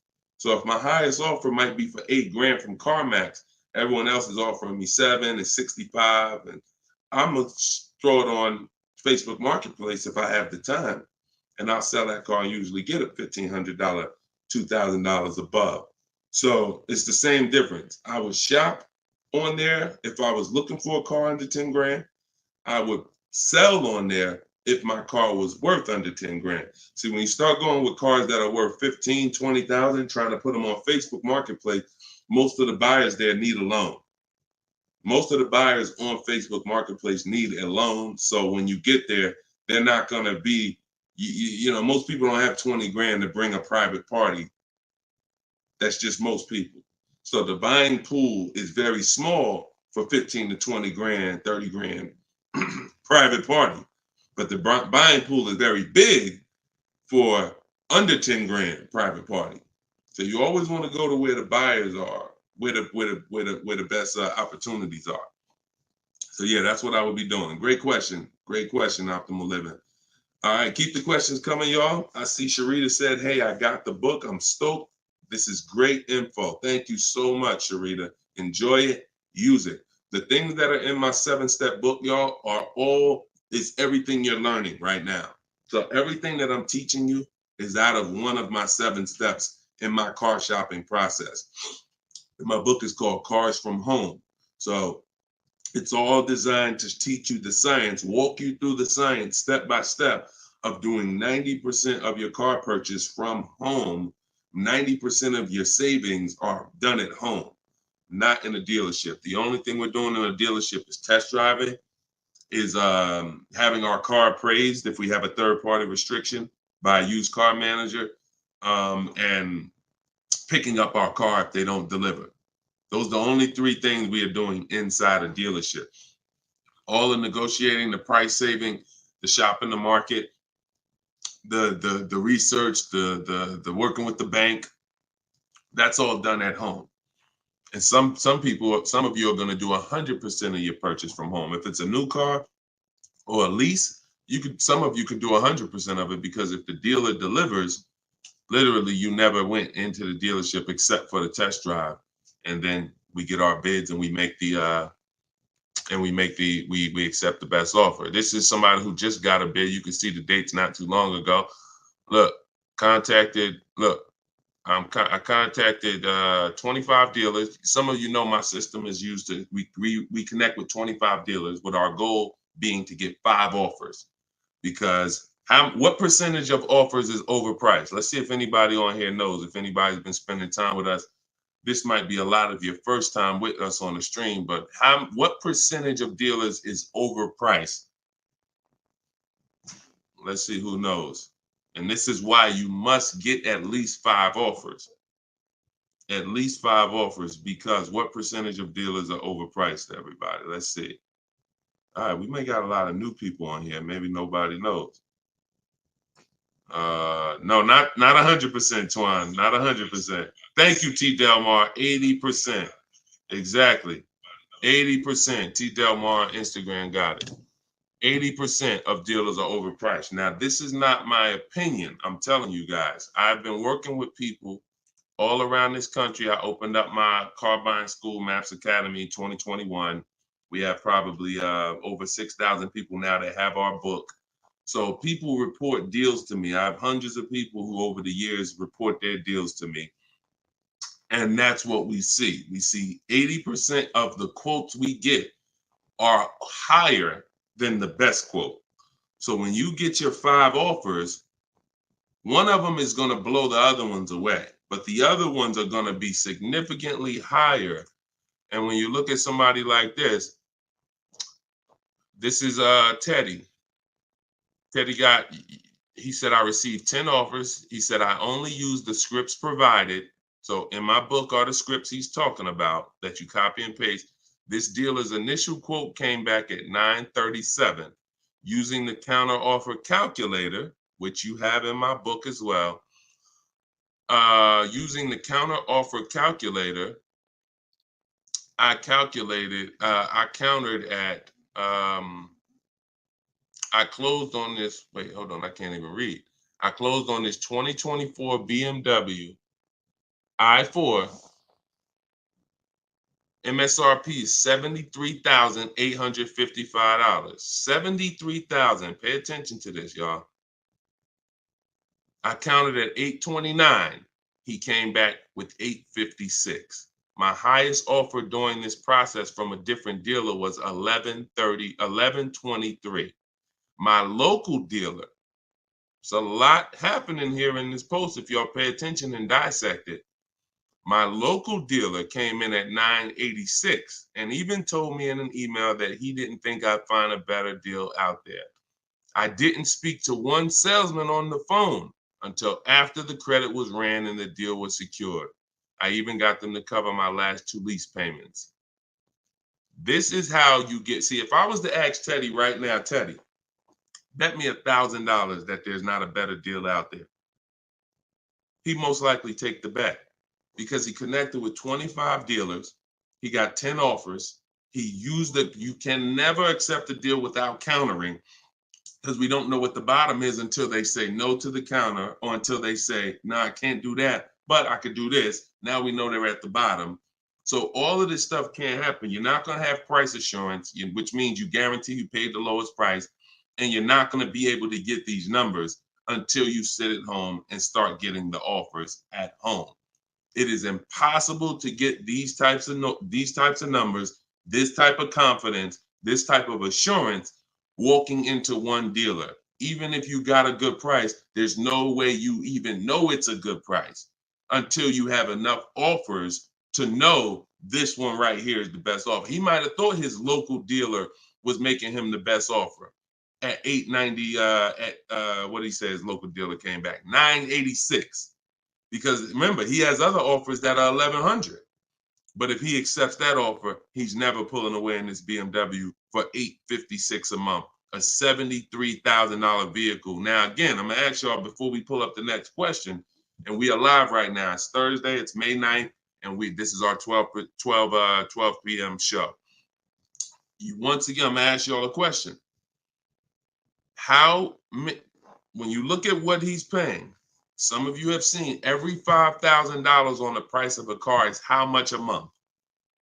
Every $5,000, because this is a $73,000 car. Now I'm going to talk to some of you who don't understand leasing, some of you who are taught you always buy your cars no matter what, and I'm going to show you what this car would have cost him monthly, if he didn't know that leasing was better for him because he doesn't keep his car 8 years. Thank you, Gerard Young. Every $5,000, Gerard just answered. Emo also answered it on YouTube. The question was, every $5,000 on the price of a car is how much per month? Approximately $100 a month. So when you look at a $20,000 car, automatically you should think $400 a month. You're looking at a $40,000 car, that's $800 a month. You're looking at a $50,000 car, that's $1,000 a month. 5 years on a 5-year loan. You're looking at a $70,000 car, y'all. That's $1,400 a month. $1,400 a month. His car is $73,000. Not to mention, there's people right now that are driving this same exact car Teddy got, same exact BMW, $73,000. They're paying $1,400 a month. He's paying $856. Are y'all getting this? Are y'all getting this? So my book is in my TikTok bio. Click the link there. You can get it for 75% off. You won't pay the normal $97. Go ahead, Dolan, shoot the next question up. Instagram, you guys can go to my Instagram bio and get your copy for 75% off. And it is a step-by-step formula for how to get these deals. That's everything I talk about on these shows. Go ahead, Dolan. Shoot the next one up. Leo, I've been selling cars for 20 years. This young man is speaking the truth. Man, I appreciate it. See, and this is what the 20% of dealers do. The 20% of dealers have no problem, admitting the systems that we teach are better. Because we're not trained as car salespeople. Sometimes you think car salespeople are really trained. The only thing we're really trained on is negotiating and how to get you to say yes. We're not trained in finance, not trained to teach you about leasing. We're not trained to teach you about negative equity, depreciation, all this stuff that we should be trained on because you're buying a depreciating asset. We should be telling you, listen, based on our financial training, if you're not keeping your car 8 years, your best option is going to be to lease. Because when you buy your car is going to go down in value so much over the 5 to 8 years you have it. If you turn around and replace it, you're going to lose all that money.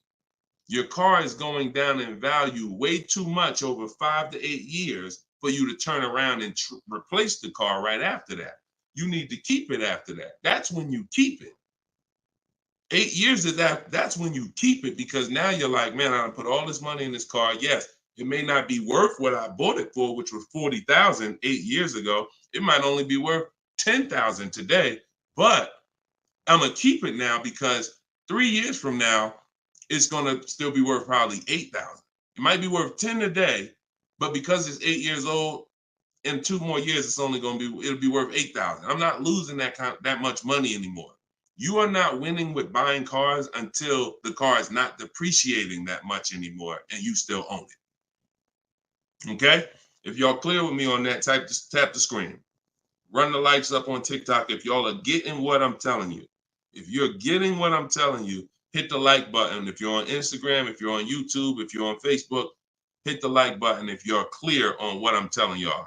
All right, let's move on to the next question, Dolan. Okay, I like to make sure you guys are actually following the conversation. So you have to actually respond and let me know you're following it when I ask you a question.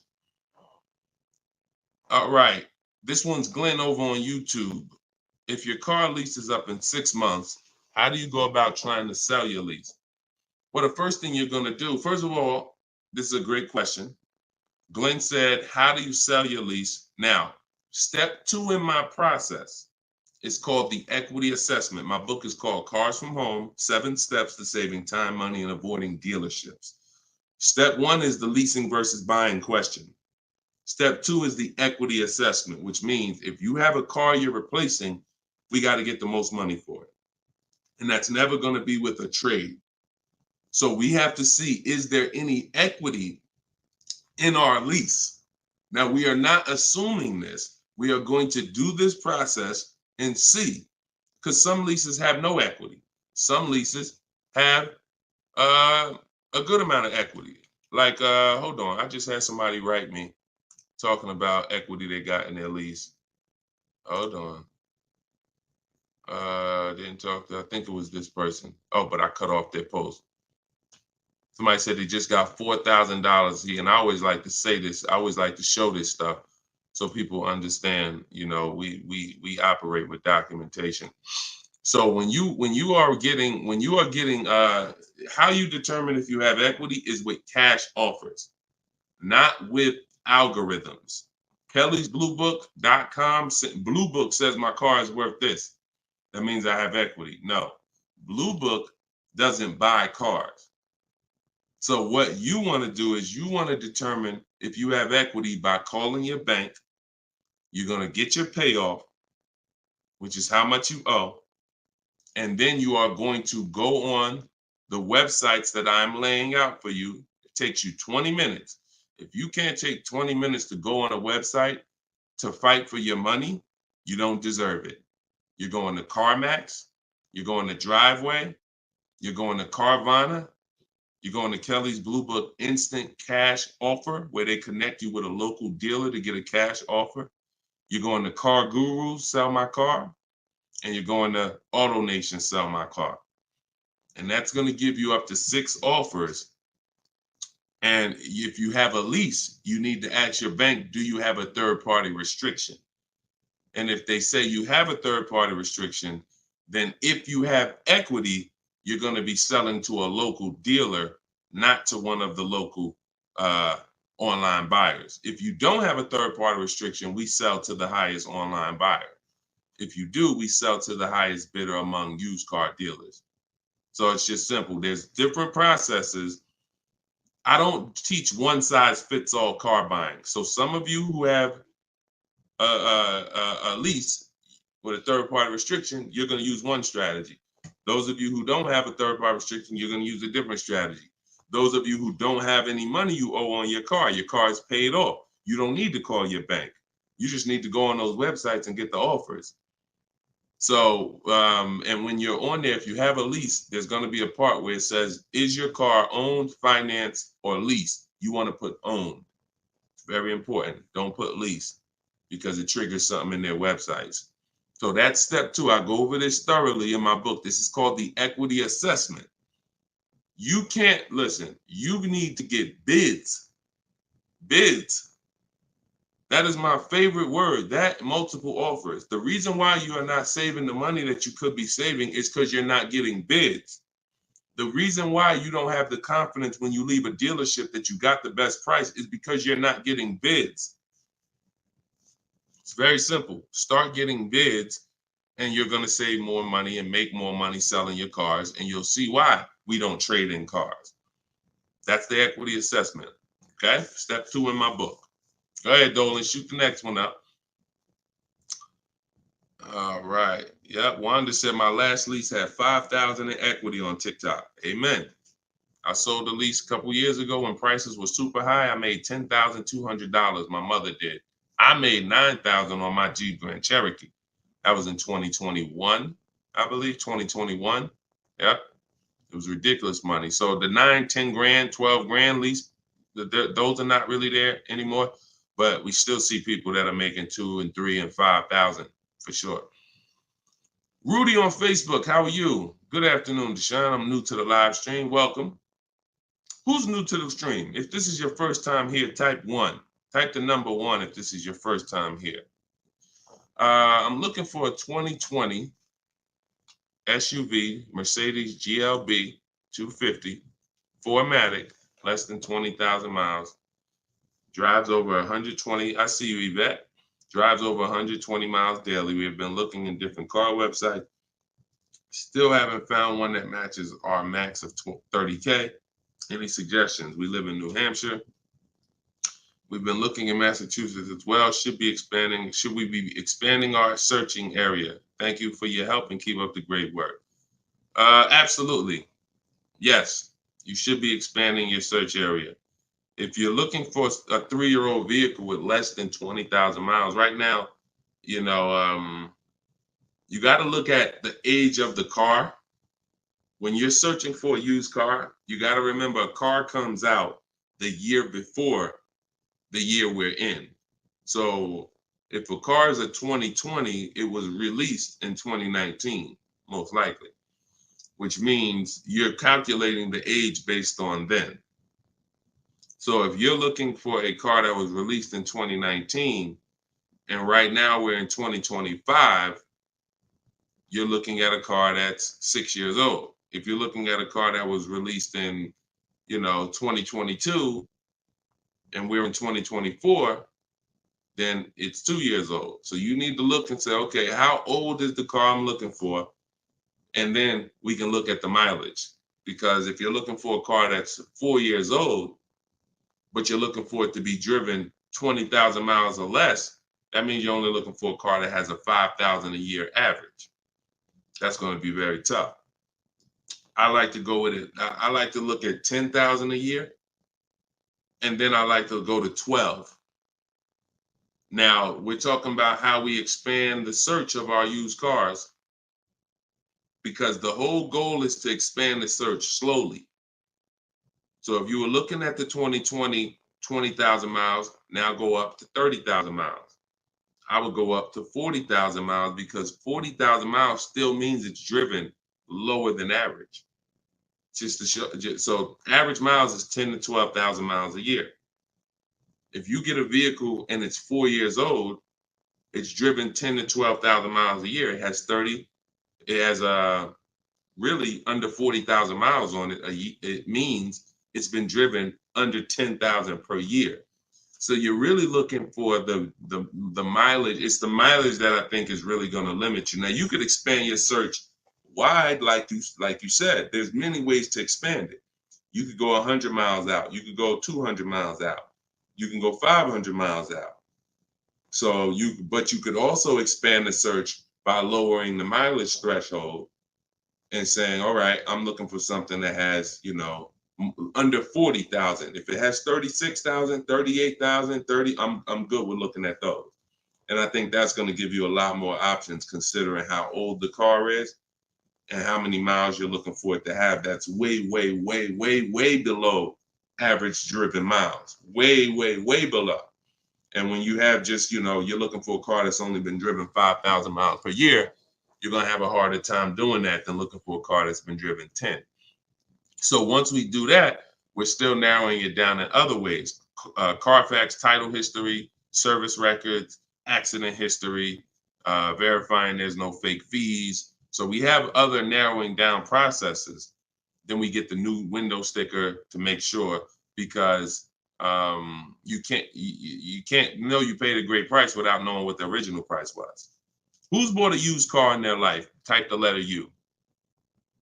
Type the letter U, and I'm gonna before Dolan pulls up the next question, I want to make a point here to how just not having strategy, you guys are missing the things that you should be using to determine if you're getting deals. Yvette, I see you. Okay. Richard on Instagram, I see you. Leslie on TikTok, I see you. Alex, I see you. Derek, I see you. Harold, I see you. Kathy, I see you. Okay, so let me show you something. When I was buying my Infinity truck, all of the trucks we were looking at were white. All of them were priced between 30 and 32,000 as a used vehicle. 30 and 32,000. So if I narrowed it down, the top 4 I was looking at, they were all white, black inside, between 30, 32,000 price.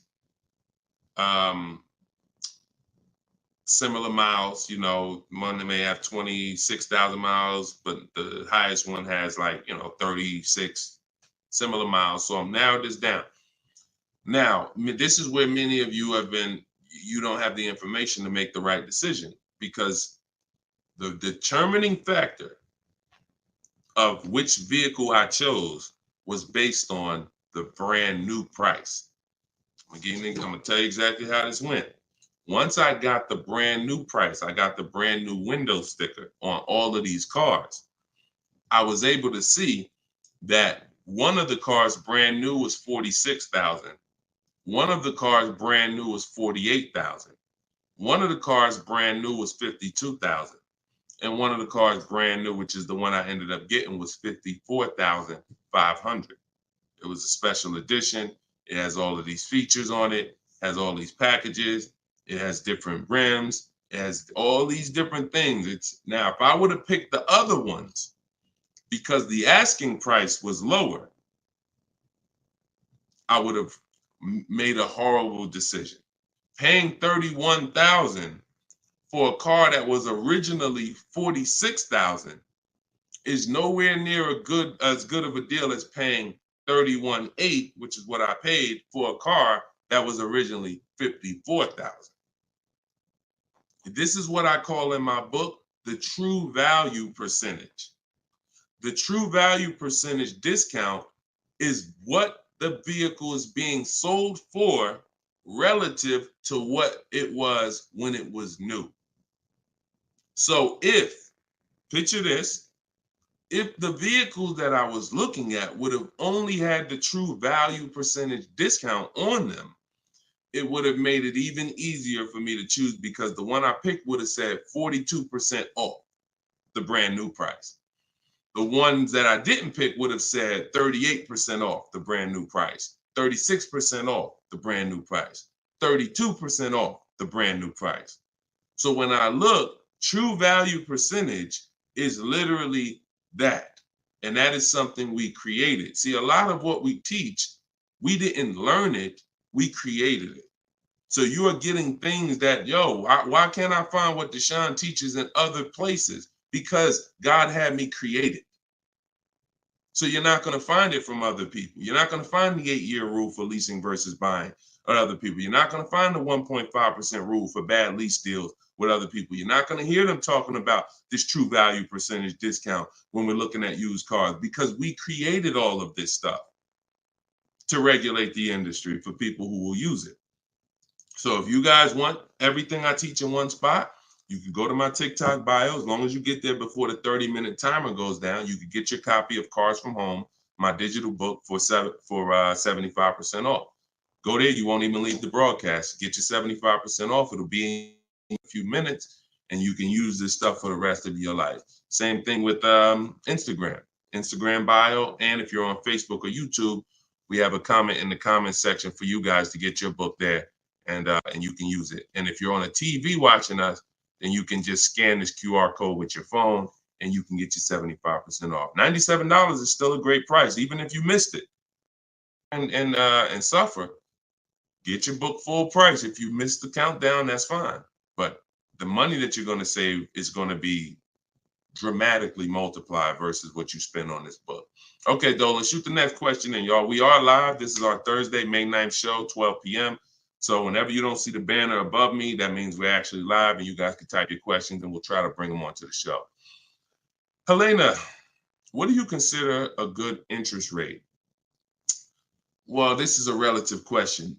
It's the same question you're asking when you say, what do you consider a good discount off a car? How much should I pay for this car? We only pay when someone wins the bid. So we teach something called the bank bidding war, which I also created. You have been taught that, don't let these dealers run your credit, or always get, who's been taught any of this stuff? Always get your own pre-approval You know, never use the dealer's banks. Never, you know, all of this stuff. Any way. We teach a process that the credit bureaus allow. The credit bureaus allow us to have an unlimited number of banks and credit unions run our credit with a hard pull, as long as it's within a certain period of time.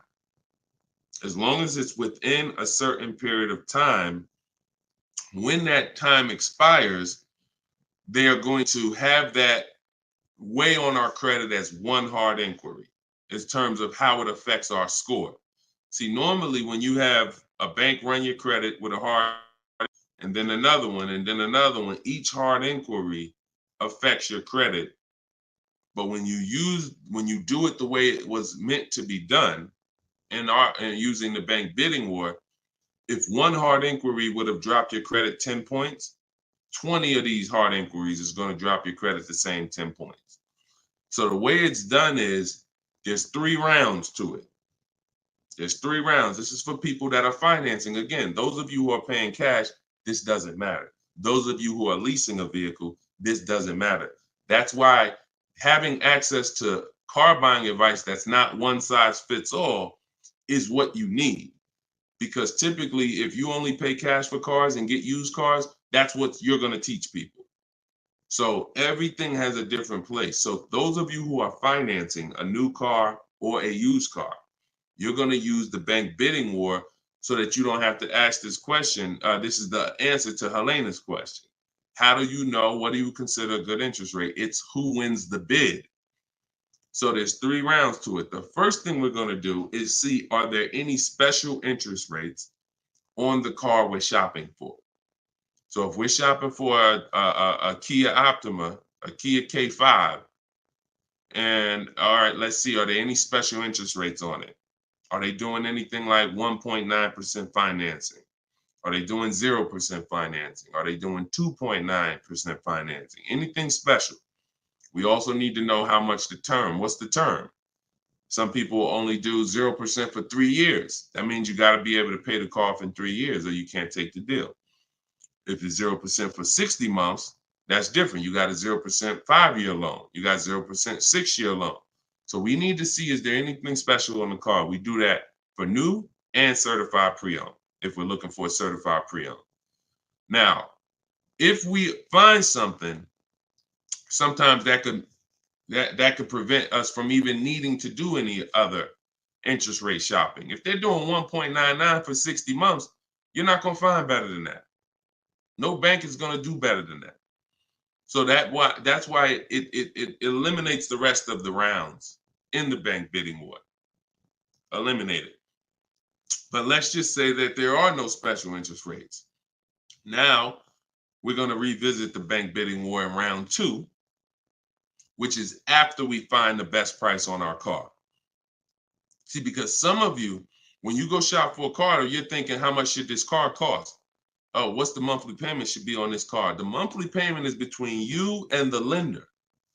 It's not between you and the person you're buying the car from. See, this goes back to our point, which is you must set up your car buying transaction from who you're getting your loan from. The process of shopping for the best price on your car is different, or should be different. If you listen to me, it will be different than the process of you getting the best price on your loan. The best price on my loan is a different process than getting the best price on the car I'm buying. So now, once I start now looking for my car, getting my bids, get the best price on my car, now it's time to come back and get the loan involved. See, many of you are focused on what the best monthly payment is on the car, but you're not focused on finding the dealer that is the lowest price. That's focus number 1. Before we think about what is our monthly payment, we are thinking about what is the dealer? What's my process for finding the dealer who's going to sell me this Kia K5 for the lowest price? Who's going to sell me this $40,000 car for the lowest price? Once I find that dealer, Now it's time for me to come and get start shopping for my loan. See, and the reason why this works so well is because there's a process to it. We're not winging this. The reason why any fighter who goes into a fight and they're winging it, they are in a position of struggle. We don't wing it. That's why when you see my 7-step process in my book, it's 7 steps. In Matt's Academy, my car buying school, it's 7 steps. Whether it's video, whether it's the book, it does not matter. It's 7 steps because the process does not change. A process should not change based on whether you want a new car, used car, a lease, a luxury car, an exotic car. It shouldn't change. So once you find the best price on the item, now you're coming home and you are going to now contact online banks, your bank, your credit union, and you're going to get all their offers. This is round 2 of the bank bidding war. Round 1 is any special interest rates on the car. No? All right. Then we go find the best offer on our car. Now we're going to start round 2, which is our bank, our credit union, online lenders, all submitting bids for our rate. Round 3, once that's done, round 3 is we call the dealer who we have the car on hold with, and we tell them the best rate we got, and we give them a chance to see if they can beat it. That's round 3, because the dealers have another 5 to 7 to sometimes 10 banks. So see if they can beat it. So now you have 3 rounds of individuals competing for your interest, for your loan, to give you a loan. 3 rounds. First is the special rates. Second is you, your bank, your credit union, online banks. Third is the dealer's banks. And so when you leave, you already know I got the best interest rate. I guarantee it because I had 15, 20 people competing for my bank, for my loan. And that if you do that correctly, you are going to see that it weighs on your credit at the end as the same as one hard inquiry.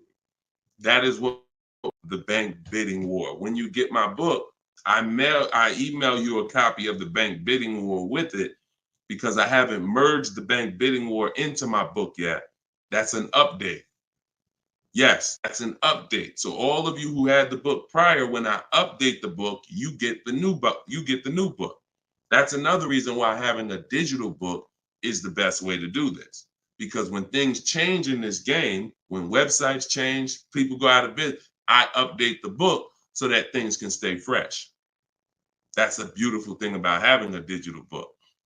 So the banner is on the screen. You guys can go to deshonesbook.com on Facebook or YouTube. You can scan the QR code with your phone because everyone can get your copy for 75% off. You won't pay the normal $97 as long as you get to either my TikTok bio or my Instagram bio before the 30 minutes is up. Okay, that's a great question, though. And what we're doing is we're going a little deeper. I've had tons of shows. We've done tons of streams where I was doing these rapid fire answers. This is episode 17. So what you're going, or 18. So what you're going to see is we're going a little deeper on certain topics as we're led to. So go ahead, Dolan. Next question. 5 though. No, I'm not streaming on Twitch, Matt. Only on Facebook, YouTube, Instagram, and TikTok. This is Lauren over on YouTube. Used your system just last week to lease a new car and got a 2024 Tiguan, great, at 1.1% after getting 6 bids. Now you talking, Lauren. It was the most enjoyable car buying process I've ever had. Thank you. Do we see what let me screenshot this here. This is what we're talking about, Lauren. This is what I am talking about. See, Lauren didn't know me. See, here's how different information changes things. Lauren was just like y'all about a month ago. She didn't have my book because we didn't even release the book. She was just like y'all. She might have didn't even know me. But what? She's an action taker. She got on the stream.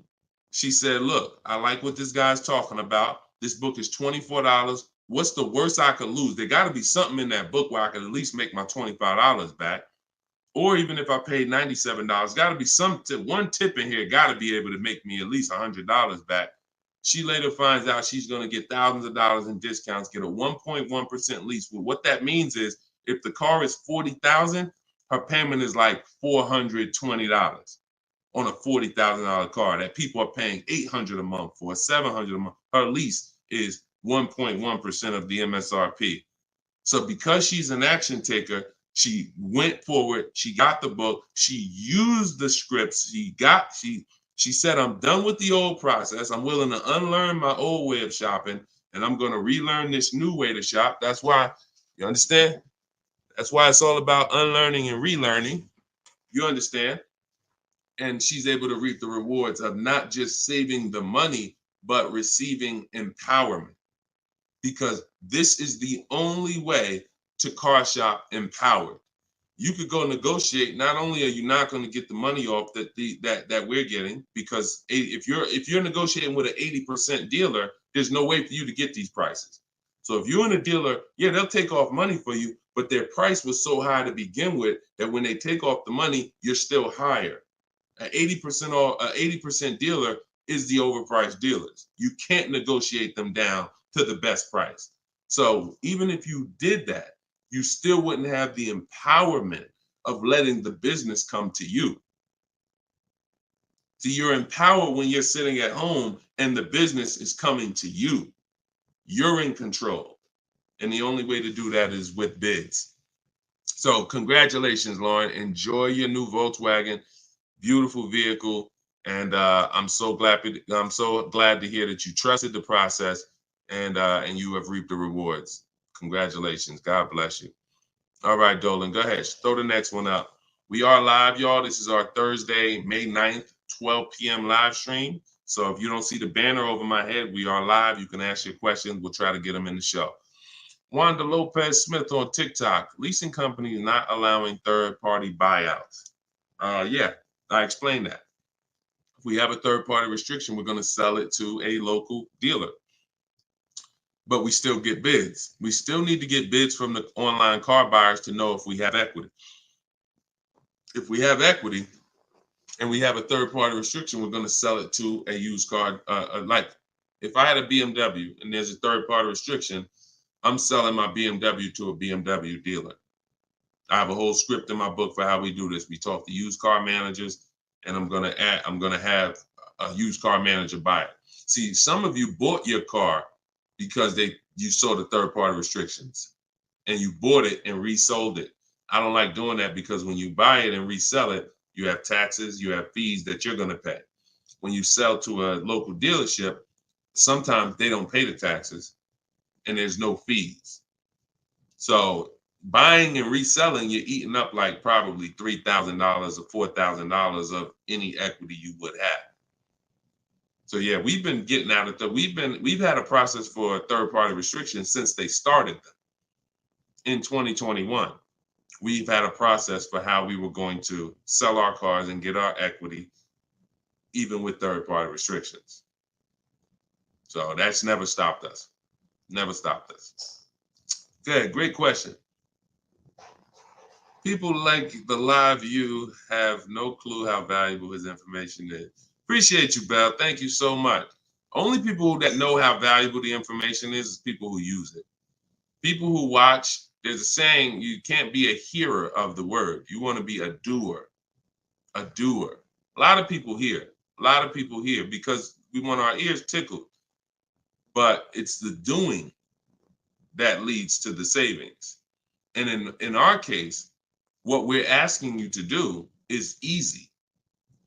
It's just your programming and your fear of a process. See, it's an unknown hell. I mean, an unknown heaven is what we have over here.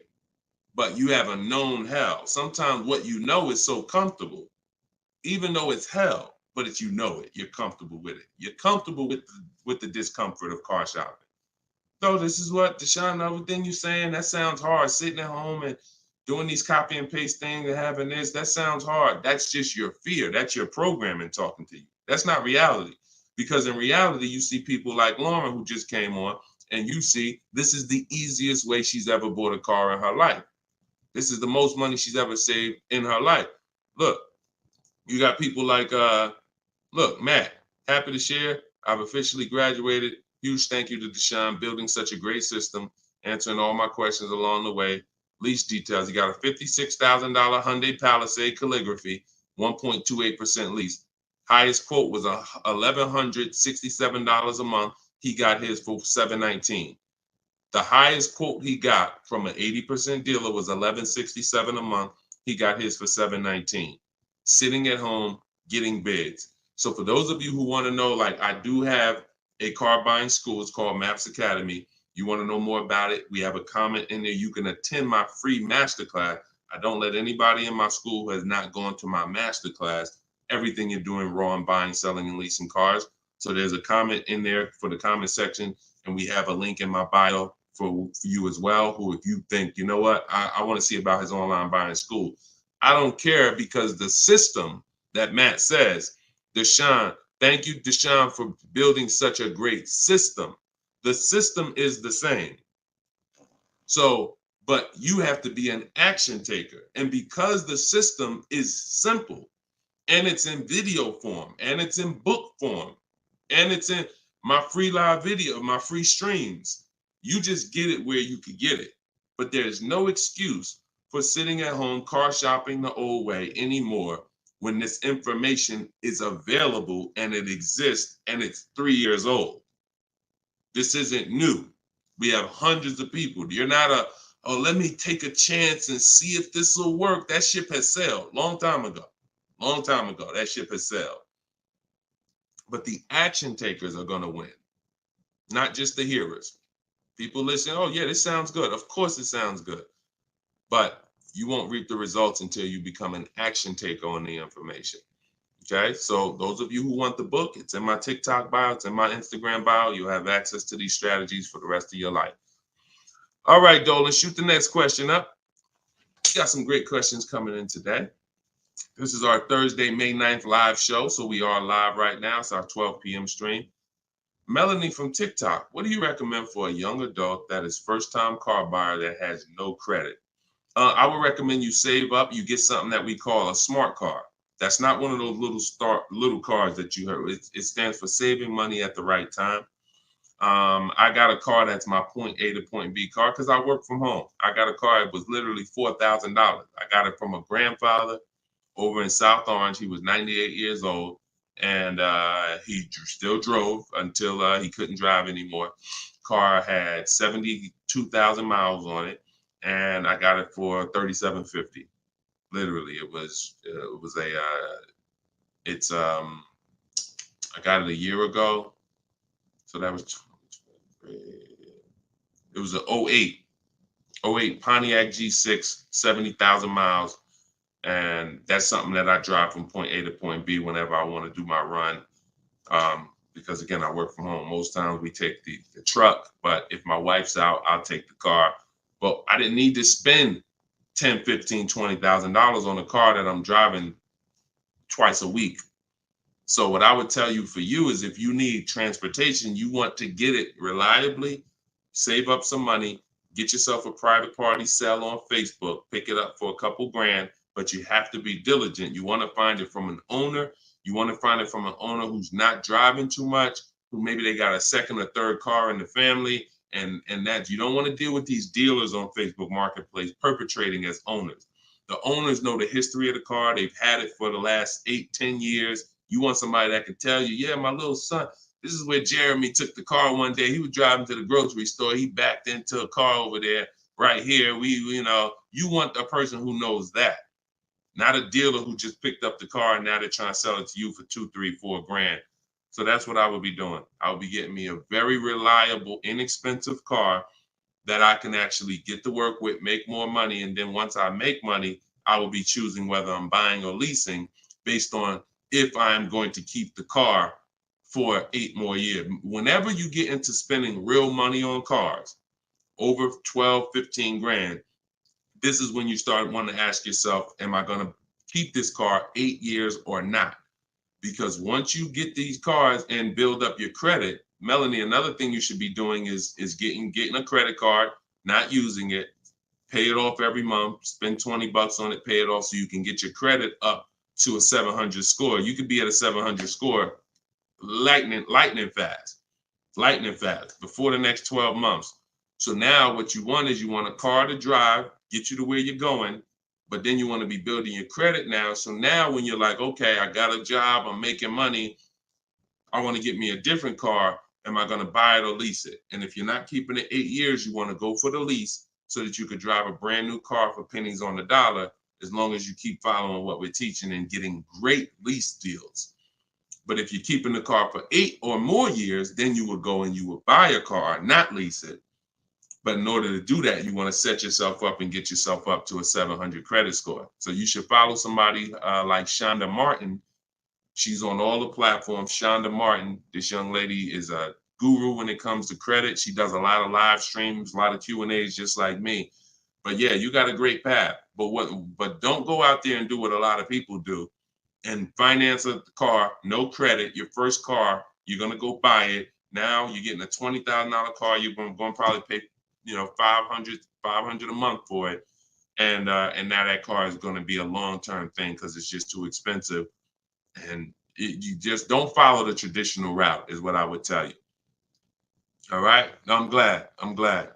It's my daughter. She has a full-time job and now searching for a car. Okay, perfect, Melanie. I think that's a great plan. Because the thing about that car that you're going to get for Facebook Marketplace is whenever she decides that she's ready to finance or lease a car, she can sell that car and get all her money back. If she finds a great car on Facebook Marketplace for $4,000, $5,000, you guys can sell that car and get the whole $4,000 or $5,000 back. You'll get 80-90% of it back. And I like to get whenever it's going to be a short-term thing, I don't want a car where it's going to be a burden to me later. We want to get a car that does the job now. I know with this Pontiac, whenever I choose to sell it, because I'm actually going to get a car. I've been waiting to get a vehicle that I want for a number of years. And when I do go get that, I'll sell this one, but I'll get everything back that I spent on that car. I'll get it back. So it's just strategic. It's a great way to move when you know these cars are not costing you money. You're breaking even on them, and it's just great. So that's what I would say, Melanie. That's what I would do for my own daughter. Okay, go ahead, Dolan. Shoot the next one up. We are live, y'all. We're going to try to get through as many as we can in the show. Type your questions. This is our Thursday, May 9th show, our 12 p.m. broadcast. So, Sir Francis on YouTube. What's the best source for an accurate valuation to determine if purchasing a used car is a good idea? I don't go by that. The only way purchasing a used car is a good idea for me is if we're keeping it at least 8 years. That's it. If you're not keeping it at least 8, are you keeping the vehicle at least 8 years?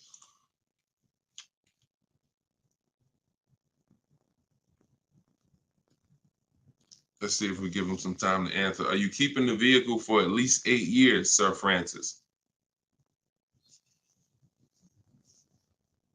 See, if we're not keeping the vehicle at least 8 years, there's no point in buying it, because the money that you would spend to lease, you can't put a price tag. You can't compare it. The reason I have to show y'all these lease deals is to see you cannot compare great lease deals to purchase deals. You can't. Look at this. Look at Jared. Jared followed the leasing like a boss system. The leasing process went quick and exactly like you said it would. Sent the emails. We had multiple offers to work with. Trusted the process. Used the scripts. Got the lowest offer from $565 a month down to $520 with a counter offer. Look. That's probably a $40,000 vehicle. I don't have it up in front of me because I cut the rest of his post off. But look, 1.28, $56,000 vehicle. Even if you were buying a used version of this. So let's just I want to show you this. Let's just say instead of leasing like Matt did here, he got a $56,000 vehicle for $719 a month. We already know with $1,000 every, with $100 a month on every $5,000, this $56,000 vehicle is about $1,100 a month.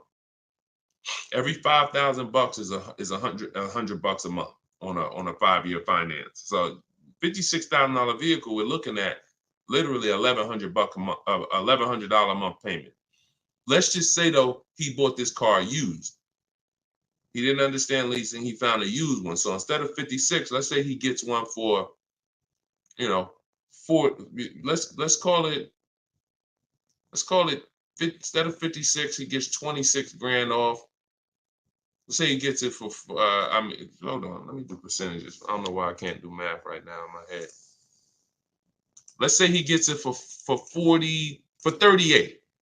Let's use something that's really conservative and good. He gets it for 38. So a $56,000 Hyundai Palisade, he finds an incredible deal on a pre-owned one. He gets it for 38. Once his taxes go in, he's at 40. What's his monthly payment, y'all? If every $5,000 is $100 a month, what's his monthly payment for 40? See, it's all about no money down. If you notice, every time we're comparing numbers, we're not putting any money into the deals. See, when you're not putting any money into the deals, you can easily compare the deals.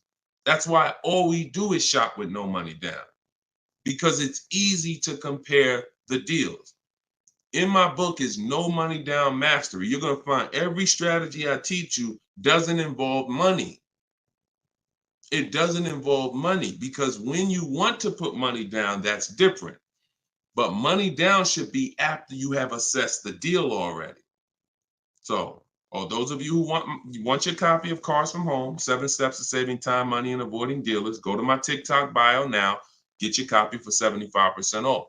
Go to my Instagram bio, get your copy. But look at this. I'm asking y'all, what's his payment? Let's see if we got anybody that chimed in. If he didn't get this brand new one,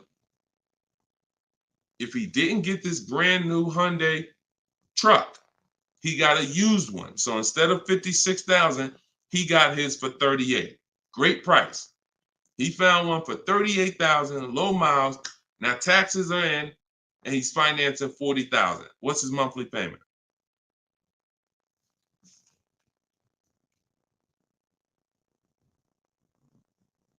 Anybody do the math? Every 5,000 bucks. Well, I'm gonna tell y'all now. Okay, y'all taking a little long. It's 800 a month. Thank you, Derek. Thank you, Derek, on Facebook. 800 a month. So let's look at that. Matt drove off $719 a month, no money out of pocket. Brand new 2024, never been driven, new car smell, fresh out the plastic, $719 a month. Same person who bought that car because they didn't understand leasing, they're paying $1,100 a month. Now there happens to be another one just like it, but it's a 4-year-old one, and it's $38,000, and someone else gets that, and they're paying $800 a month. Do you see how much money those who don't teach you about leasing have cost you? Do you see how much money listening to those who don't understand leasing has cost you? Big money. So I'm either driving a used car and I'm paying more than the guy who got the brand new one. Or I'm driving a brand new one just like him and I'm paying $400, $500, $600 more than what he's paying because I bought the car. Now, when do the people who buy win? When do they win? 8 years down the road. 8 years down the road. See, because when you buy your car and you pay it off, see, the person who leases is not worried about depreciation. That's the car going down in value like this. The person who leases is not worried about depreciation. They've already beat it because their lease payment is so low. Their lease payment is so low, they're paying less than what the car's normal depreciation would be. So they beat it with a great lease deal. Now, the people who own the car they're not going to beat it because they own it. So any depreciation is coming against their actual car. If they could have sold the car today for 30, next year it's only worth 25, they lost $5,000. If you were going to sell your car today for 20 and then a tree branch falls on it, is it worth 20 tomorrow? Even when you fix it, run it through your insurance. Hey, I'm coming to get my 20. No, a tree branch fell on the vehicle. It's worth probably 18 now. This is depreciation. So the only way you're going to avoid that is through long-term ownership, because eventually, like I talked about earlier in the stream, you get to the point where your car is only losing a little bit of value each year. Only to this year it's worth 10, next year it's worth 95. In another year it's worth 9,000. That doesn't happen until you have kept the car 9, 10, 11 years. So if you're not keeping your cars that long, you're losing thousands of dollars not leasing, as I just illustrated with those 3 examples. Okay? So this doesn't change. I don't care whether it's Lamborghinis. I don't care whether it's Rolls Royces. The principles do not change. Derek on Facebook. If a manufacturer is offering a very low IR through their direct financing for well-qualified buyers, is there something I should look for on my credit report to know whether I should apply and let them run my credit versus using the pre-qualified offer I have from my credit union? Yeah, most people are going to qualify for the special rates. If you have fair credit, good credit, most people are going to qualify for the special rates because it's not super tier. Super tier is like A1 or A9 in the business world. That's super tier. Most of them are tier 1. So a tier 1 approval is really going to be if you have, 680 credit score and above. If you've had a car loan in the past that you've paid well, you should be able to qualify for those special interest rates. Those are not super hard to qualify for. And if it's something under 2.9, you're typically not going to see that coming from a credit union or a bank, not in this market. Not in this market. So yeah, it's a good question though. But that's round 1 in the bank bidding war. So it's important for you guys to know that whenever you see a special interest rate offer, in many cases, it's not hard to qualify for. You don't need perfect credit. 680, 700 and above, you should be fine. All right. So, all right. Let's go. John Tez on YouTube. I'm interested in getting a 23 Charger Scat Pack, trading a 2022 Camry. This is a disaster. Dealer wants 56 for the car, but it's been on the lot for 220 days. What do you think I could get them to lower it to? Well, I'm going to just tell you honestly, why are you trading in a 2022 vehicle? First of all, if you paid cash for that car, you wouldn't be trading it in, because once you see what it's worth and what you're getting in 2 years, you've had the car for less than 2 years. See, here's what we're not getting. The reason why I hold this up is for y'all to see that you cannot trade in cars this fast and have it be and have it. And I want y'all to know we are 100% live right now. We are 100% live right now. You're not watching a replay. This is a live show. So we're going to dialogue on this for a quick second. You should not, if I show this so y'all can understand, the value of your car is dropping like this the first year, 2 years, 3 years. You think that you could buy a car here for $35,000, turn around, trade it a year later, and it's only worth now $27,000, and you're just going to flip and take that $7,000 loss in depreciation. You are going to absolutely lose your shirt. And the only way that you actually don't realize how much you're losing is because they hide it in your monthly payment, because you're a payment shopper. Just get me to this payment. I don't care about the numbers and all of that. I don't care about how much money I'm losing on each car. Just work my monthly payment to something that I could afford. And that is financial disaster. because there is no way, if you were coming and you were writing a check for this, if you came in and you bought that 2022 Camry and they said, okay, it's going to be 35 grand, you know, whatever, and you wrote a check for it, and then you came back a year later and you said, all right, well, what y'all going to give me for my 22 Camry? And they said, all right, well, we can only give you 25 for it. And you said, wait, I just paid 35 for it last year. You ain't giving me no 25 for it. You would never take that. But payment buyers take those deals all the time, because what they do is they give you the same 25,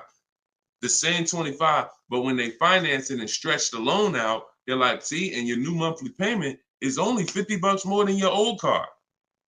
And you like, man, this sounds like a good deal. It's a horrible deal. It's not even a deal.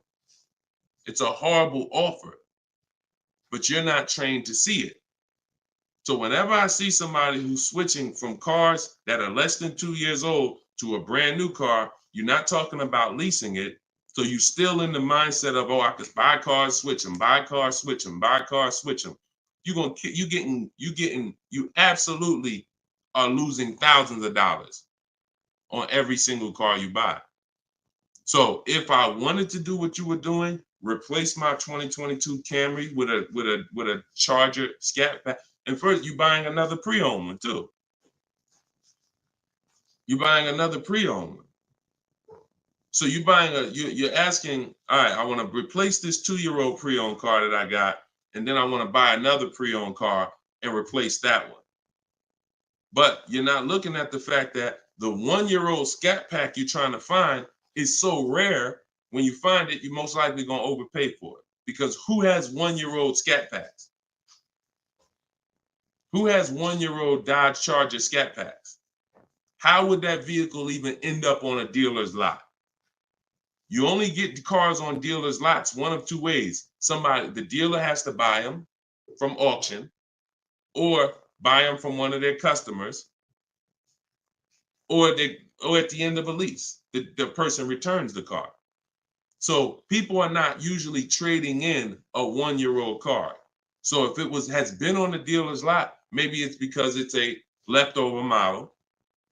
And if it's a leftover model, you don't have anything to compare it to see how much you should be saving. So what I would be doing is, before I buy a 1-year-old Scat Pack, I would see what's the market on a brand new one. This is so important. This is so important, because this is financial intelligence. Look at this. If I would have walked in, this is Sean. Sean got an F-150 Lightning $73,000 vehicle. He ended up saving $20,000 on the vehicle. Brand new one. Same thing with Kimberly. She got a Maserati. You can see here, what does it say? Total savings, $20,700. 2023 Maserati Greco. $86,000 vehicle. They took off $20,700. That's the new one. So what happens if she would have bought a used one, 1 year old, and she saved 20 grand? She might have thought that was a great deal. Man, I got a 1-year-old Maserati. They took off 20 grand for me. Not if she didn't know that on a brand new one, she could have got 20 grand off.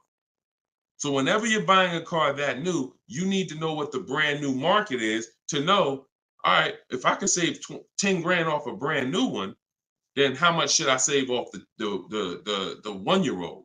I should save a lot more than that. See, and you have a lot of things that you moving in a way that I would tell you need a system, because it's hard for me to explain to you everything you are doing and a way you're approaching this, how you're going to overpay by thousands and thousands of dollars. You haven't talked about leasing versus buying. You're not talking about shopping for cars in a way where you can actually see multiple offers. You're talking about buying a 1-year-old pre-owned car without looking at what the market is. How do I know a good deal on a 1-year-old one? There's not enough vehicles out there for you to know a good deal on a 1-year-old, which means the only way I'm going to know a good deal on a 1-year-old one is I need to know what a good deal is on a new one. And if a good deal on a new one saves me 15 grand, then that means on a 1-year-old one, I need to save like 20 to 25. There's not enough vehicles for you to do that. So you should really be looking at following a system, learning about leasing versus buying. Are you keeping the next car 8 years or not? If you're not keeping the next car 8 years, you shouldn't be buying, you should be leasing. Because I don't care what you get the price for on the Scat Pack, you are gonna overspend compared to someone who goes and leases their Scat Pack and gets a great deal on it. So we got to slow down and look. Most times we're approaching car buying like grocery shopping. We trying to get our car deal done the same time as a grocery shopping visit. 2 hours, 3 hours. We're at the grocery store more than we're planning our car purchase. And the only way you're going to save money is to take your car buying process seriously. If it's just like, nah, Deshone, it ain't that big of a deal, then go ahead and go give them 15, 20 grand. But I tell you what, somebody like me, somebody who's listening to me, who getting the same car that you're getting, and they say, man, so funny, Deshone, I'm in the same position as that person is in. I got a Camry too, and I want to replace it too with a Scat Pack. But I'm gonna use your strategies. I'm gonna assess my old car, get bids for it. I'm going to determine leasing versus buying, and then I'm gonna shop for my car. That person will save 5 to 10 grand more than you, minimum. Minimum. I put any amount of money on it. So slow down and answer this question first. How many years are you keeping the next car? If the answer is not 8, don't think about buying it. Don't think about buying it. My goal is to shop for my most aggressive lease on my next car. If I'm buying it and I'm keeping it over 8 years, then I'm buying it. I'm not buying a car that I'm not keeping more than 8 years. Not no Scat Pack, not no Dodge Challenger, not no Toyota Camry, nothing. If I'm not keeping it 8 years, I'm not buying the car. Lease deals are too great. It's pennies on the dollar when I learn to get them. So everything I'm teaching y'all is out of my new book, Cars from Home. It's a digital book. It's called 7 Steps to Saving Time, Money, and Avoiding Dealerships. You can get your copy for 75% off in my TikTok bio. The price of the book is $97. That is the price. But you can get it for $24 if you get to my TikTok bio before the 30-minute timer expires. If you get to my Instagram bio before the 30-minute timer expires. We have a link in the comment section on YouTube and Facebook. You can go to deshonsbook.com, or you can scan this QR code with your phone and you can get your copy for 75% off. So use it. Make sure you send me your success stories. Continue to send me your success stories so we can bring them onto the show. That is a step-by-step system. There's nothing left to chance. You cannot leave anything to chance when it comes to car buying. Everything that we teach is for a reason. So let's continue to move. You know we will be back soon for another stream. And catch us later. We're usually live 7 and 12 p.m. So if you're around at 7 p.m., just again, if you don't see the banner above us, that means we're actually live. So jump on and we'll get to it. Everybody else who got your book, enjoy. For those of you who want to attend my free masterclass, Everything You're Doing Wrong Buying, Selling, and Leasing Cars, you can also go to the comments or to my TikTok and Instagram bio. But you're going to need about an hour. And that's a straight hour of me in my board.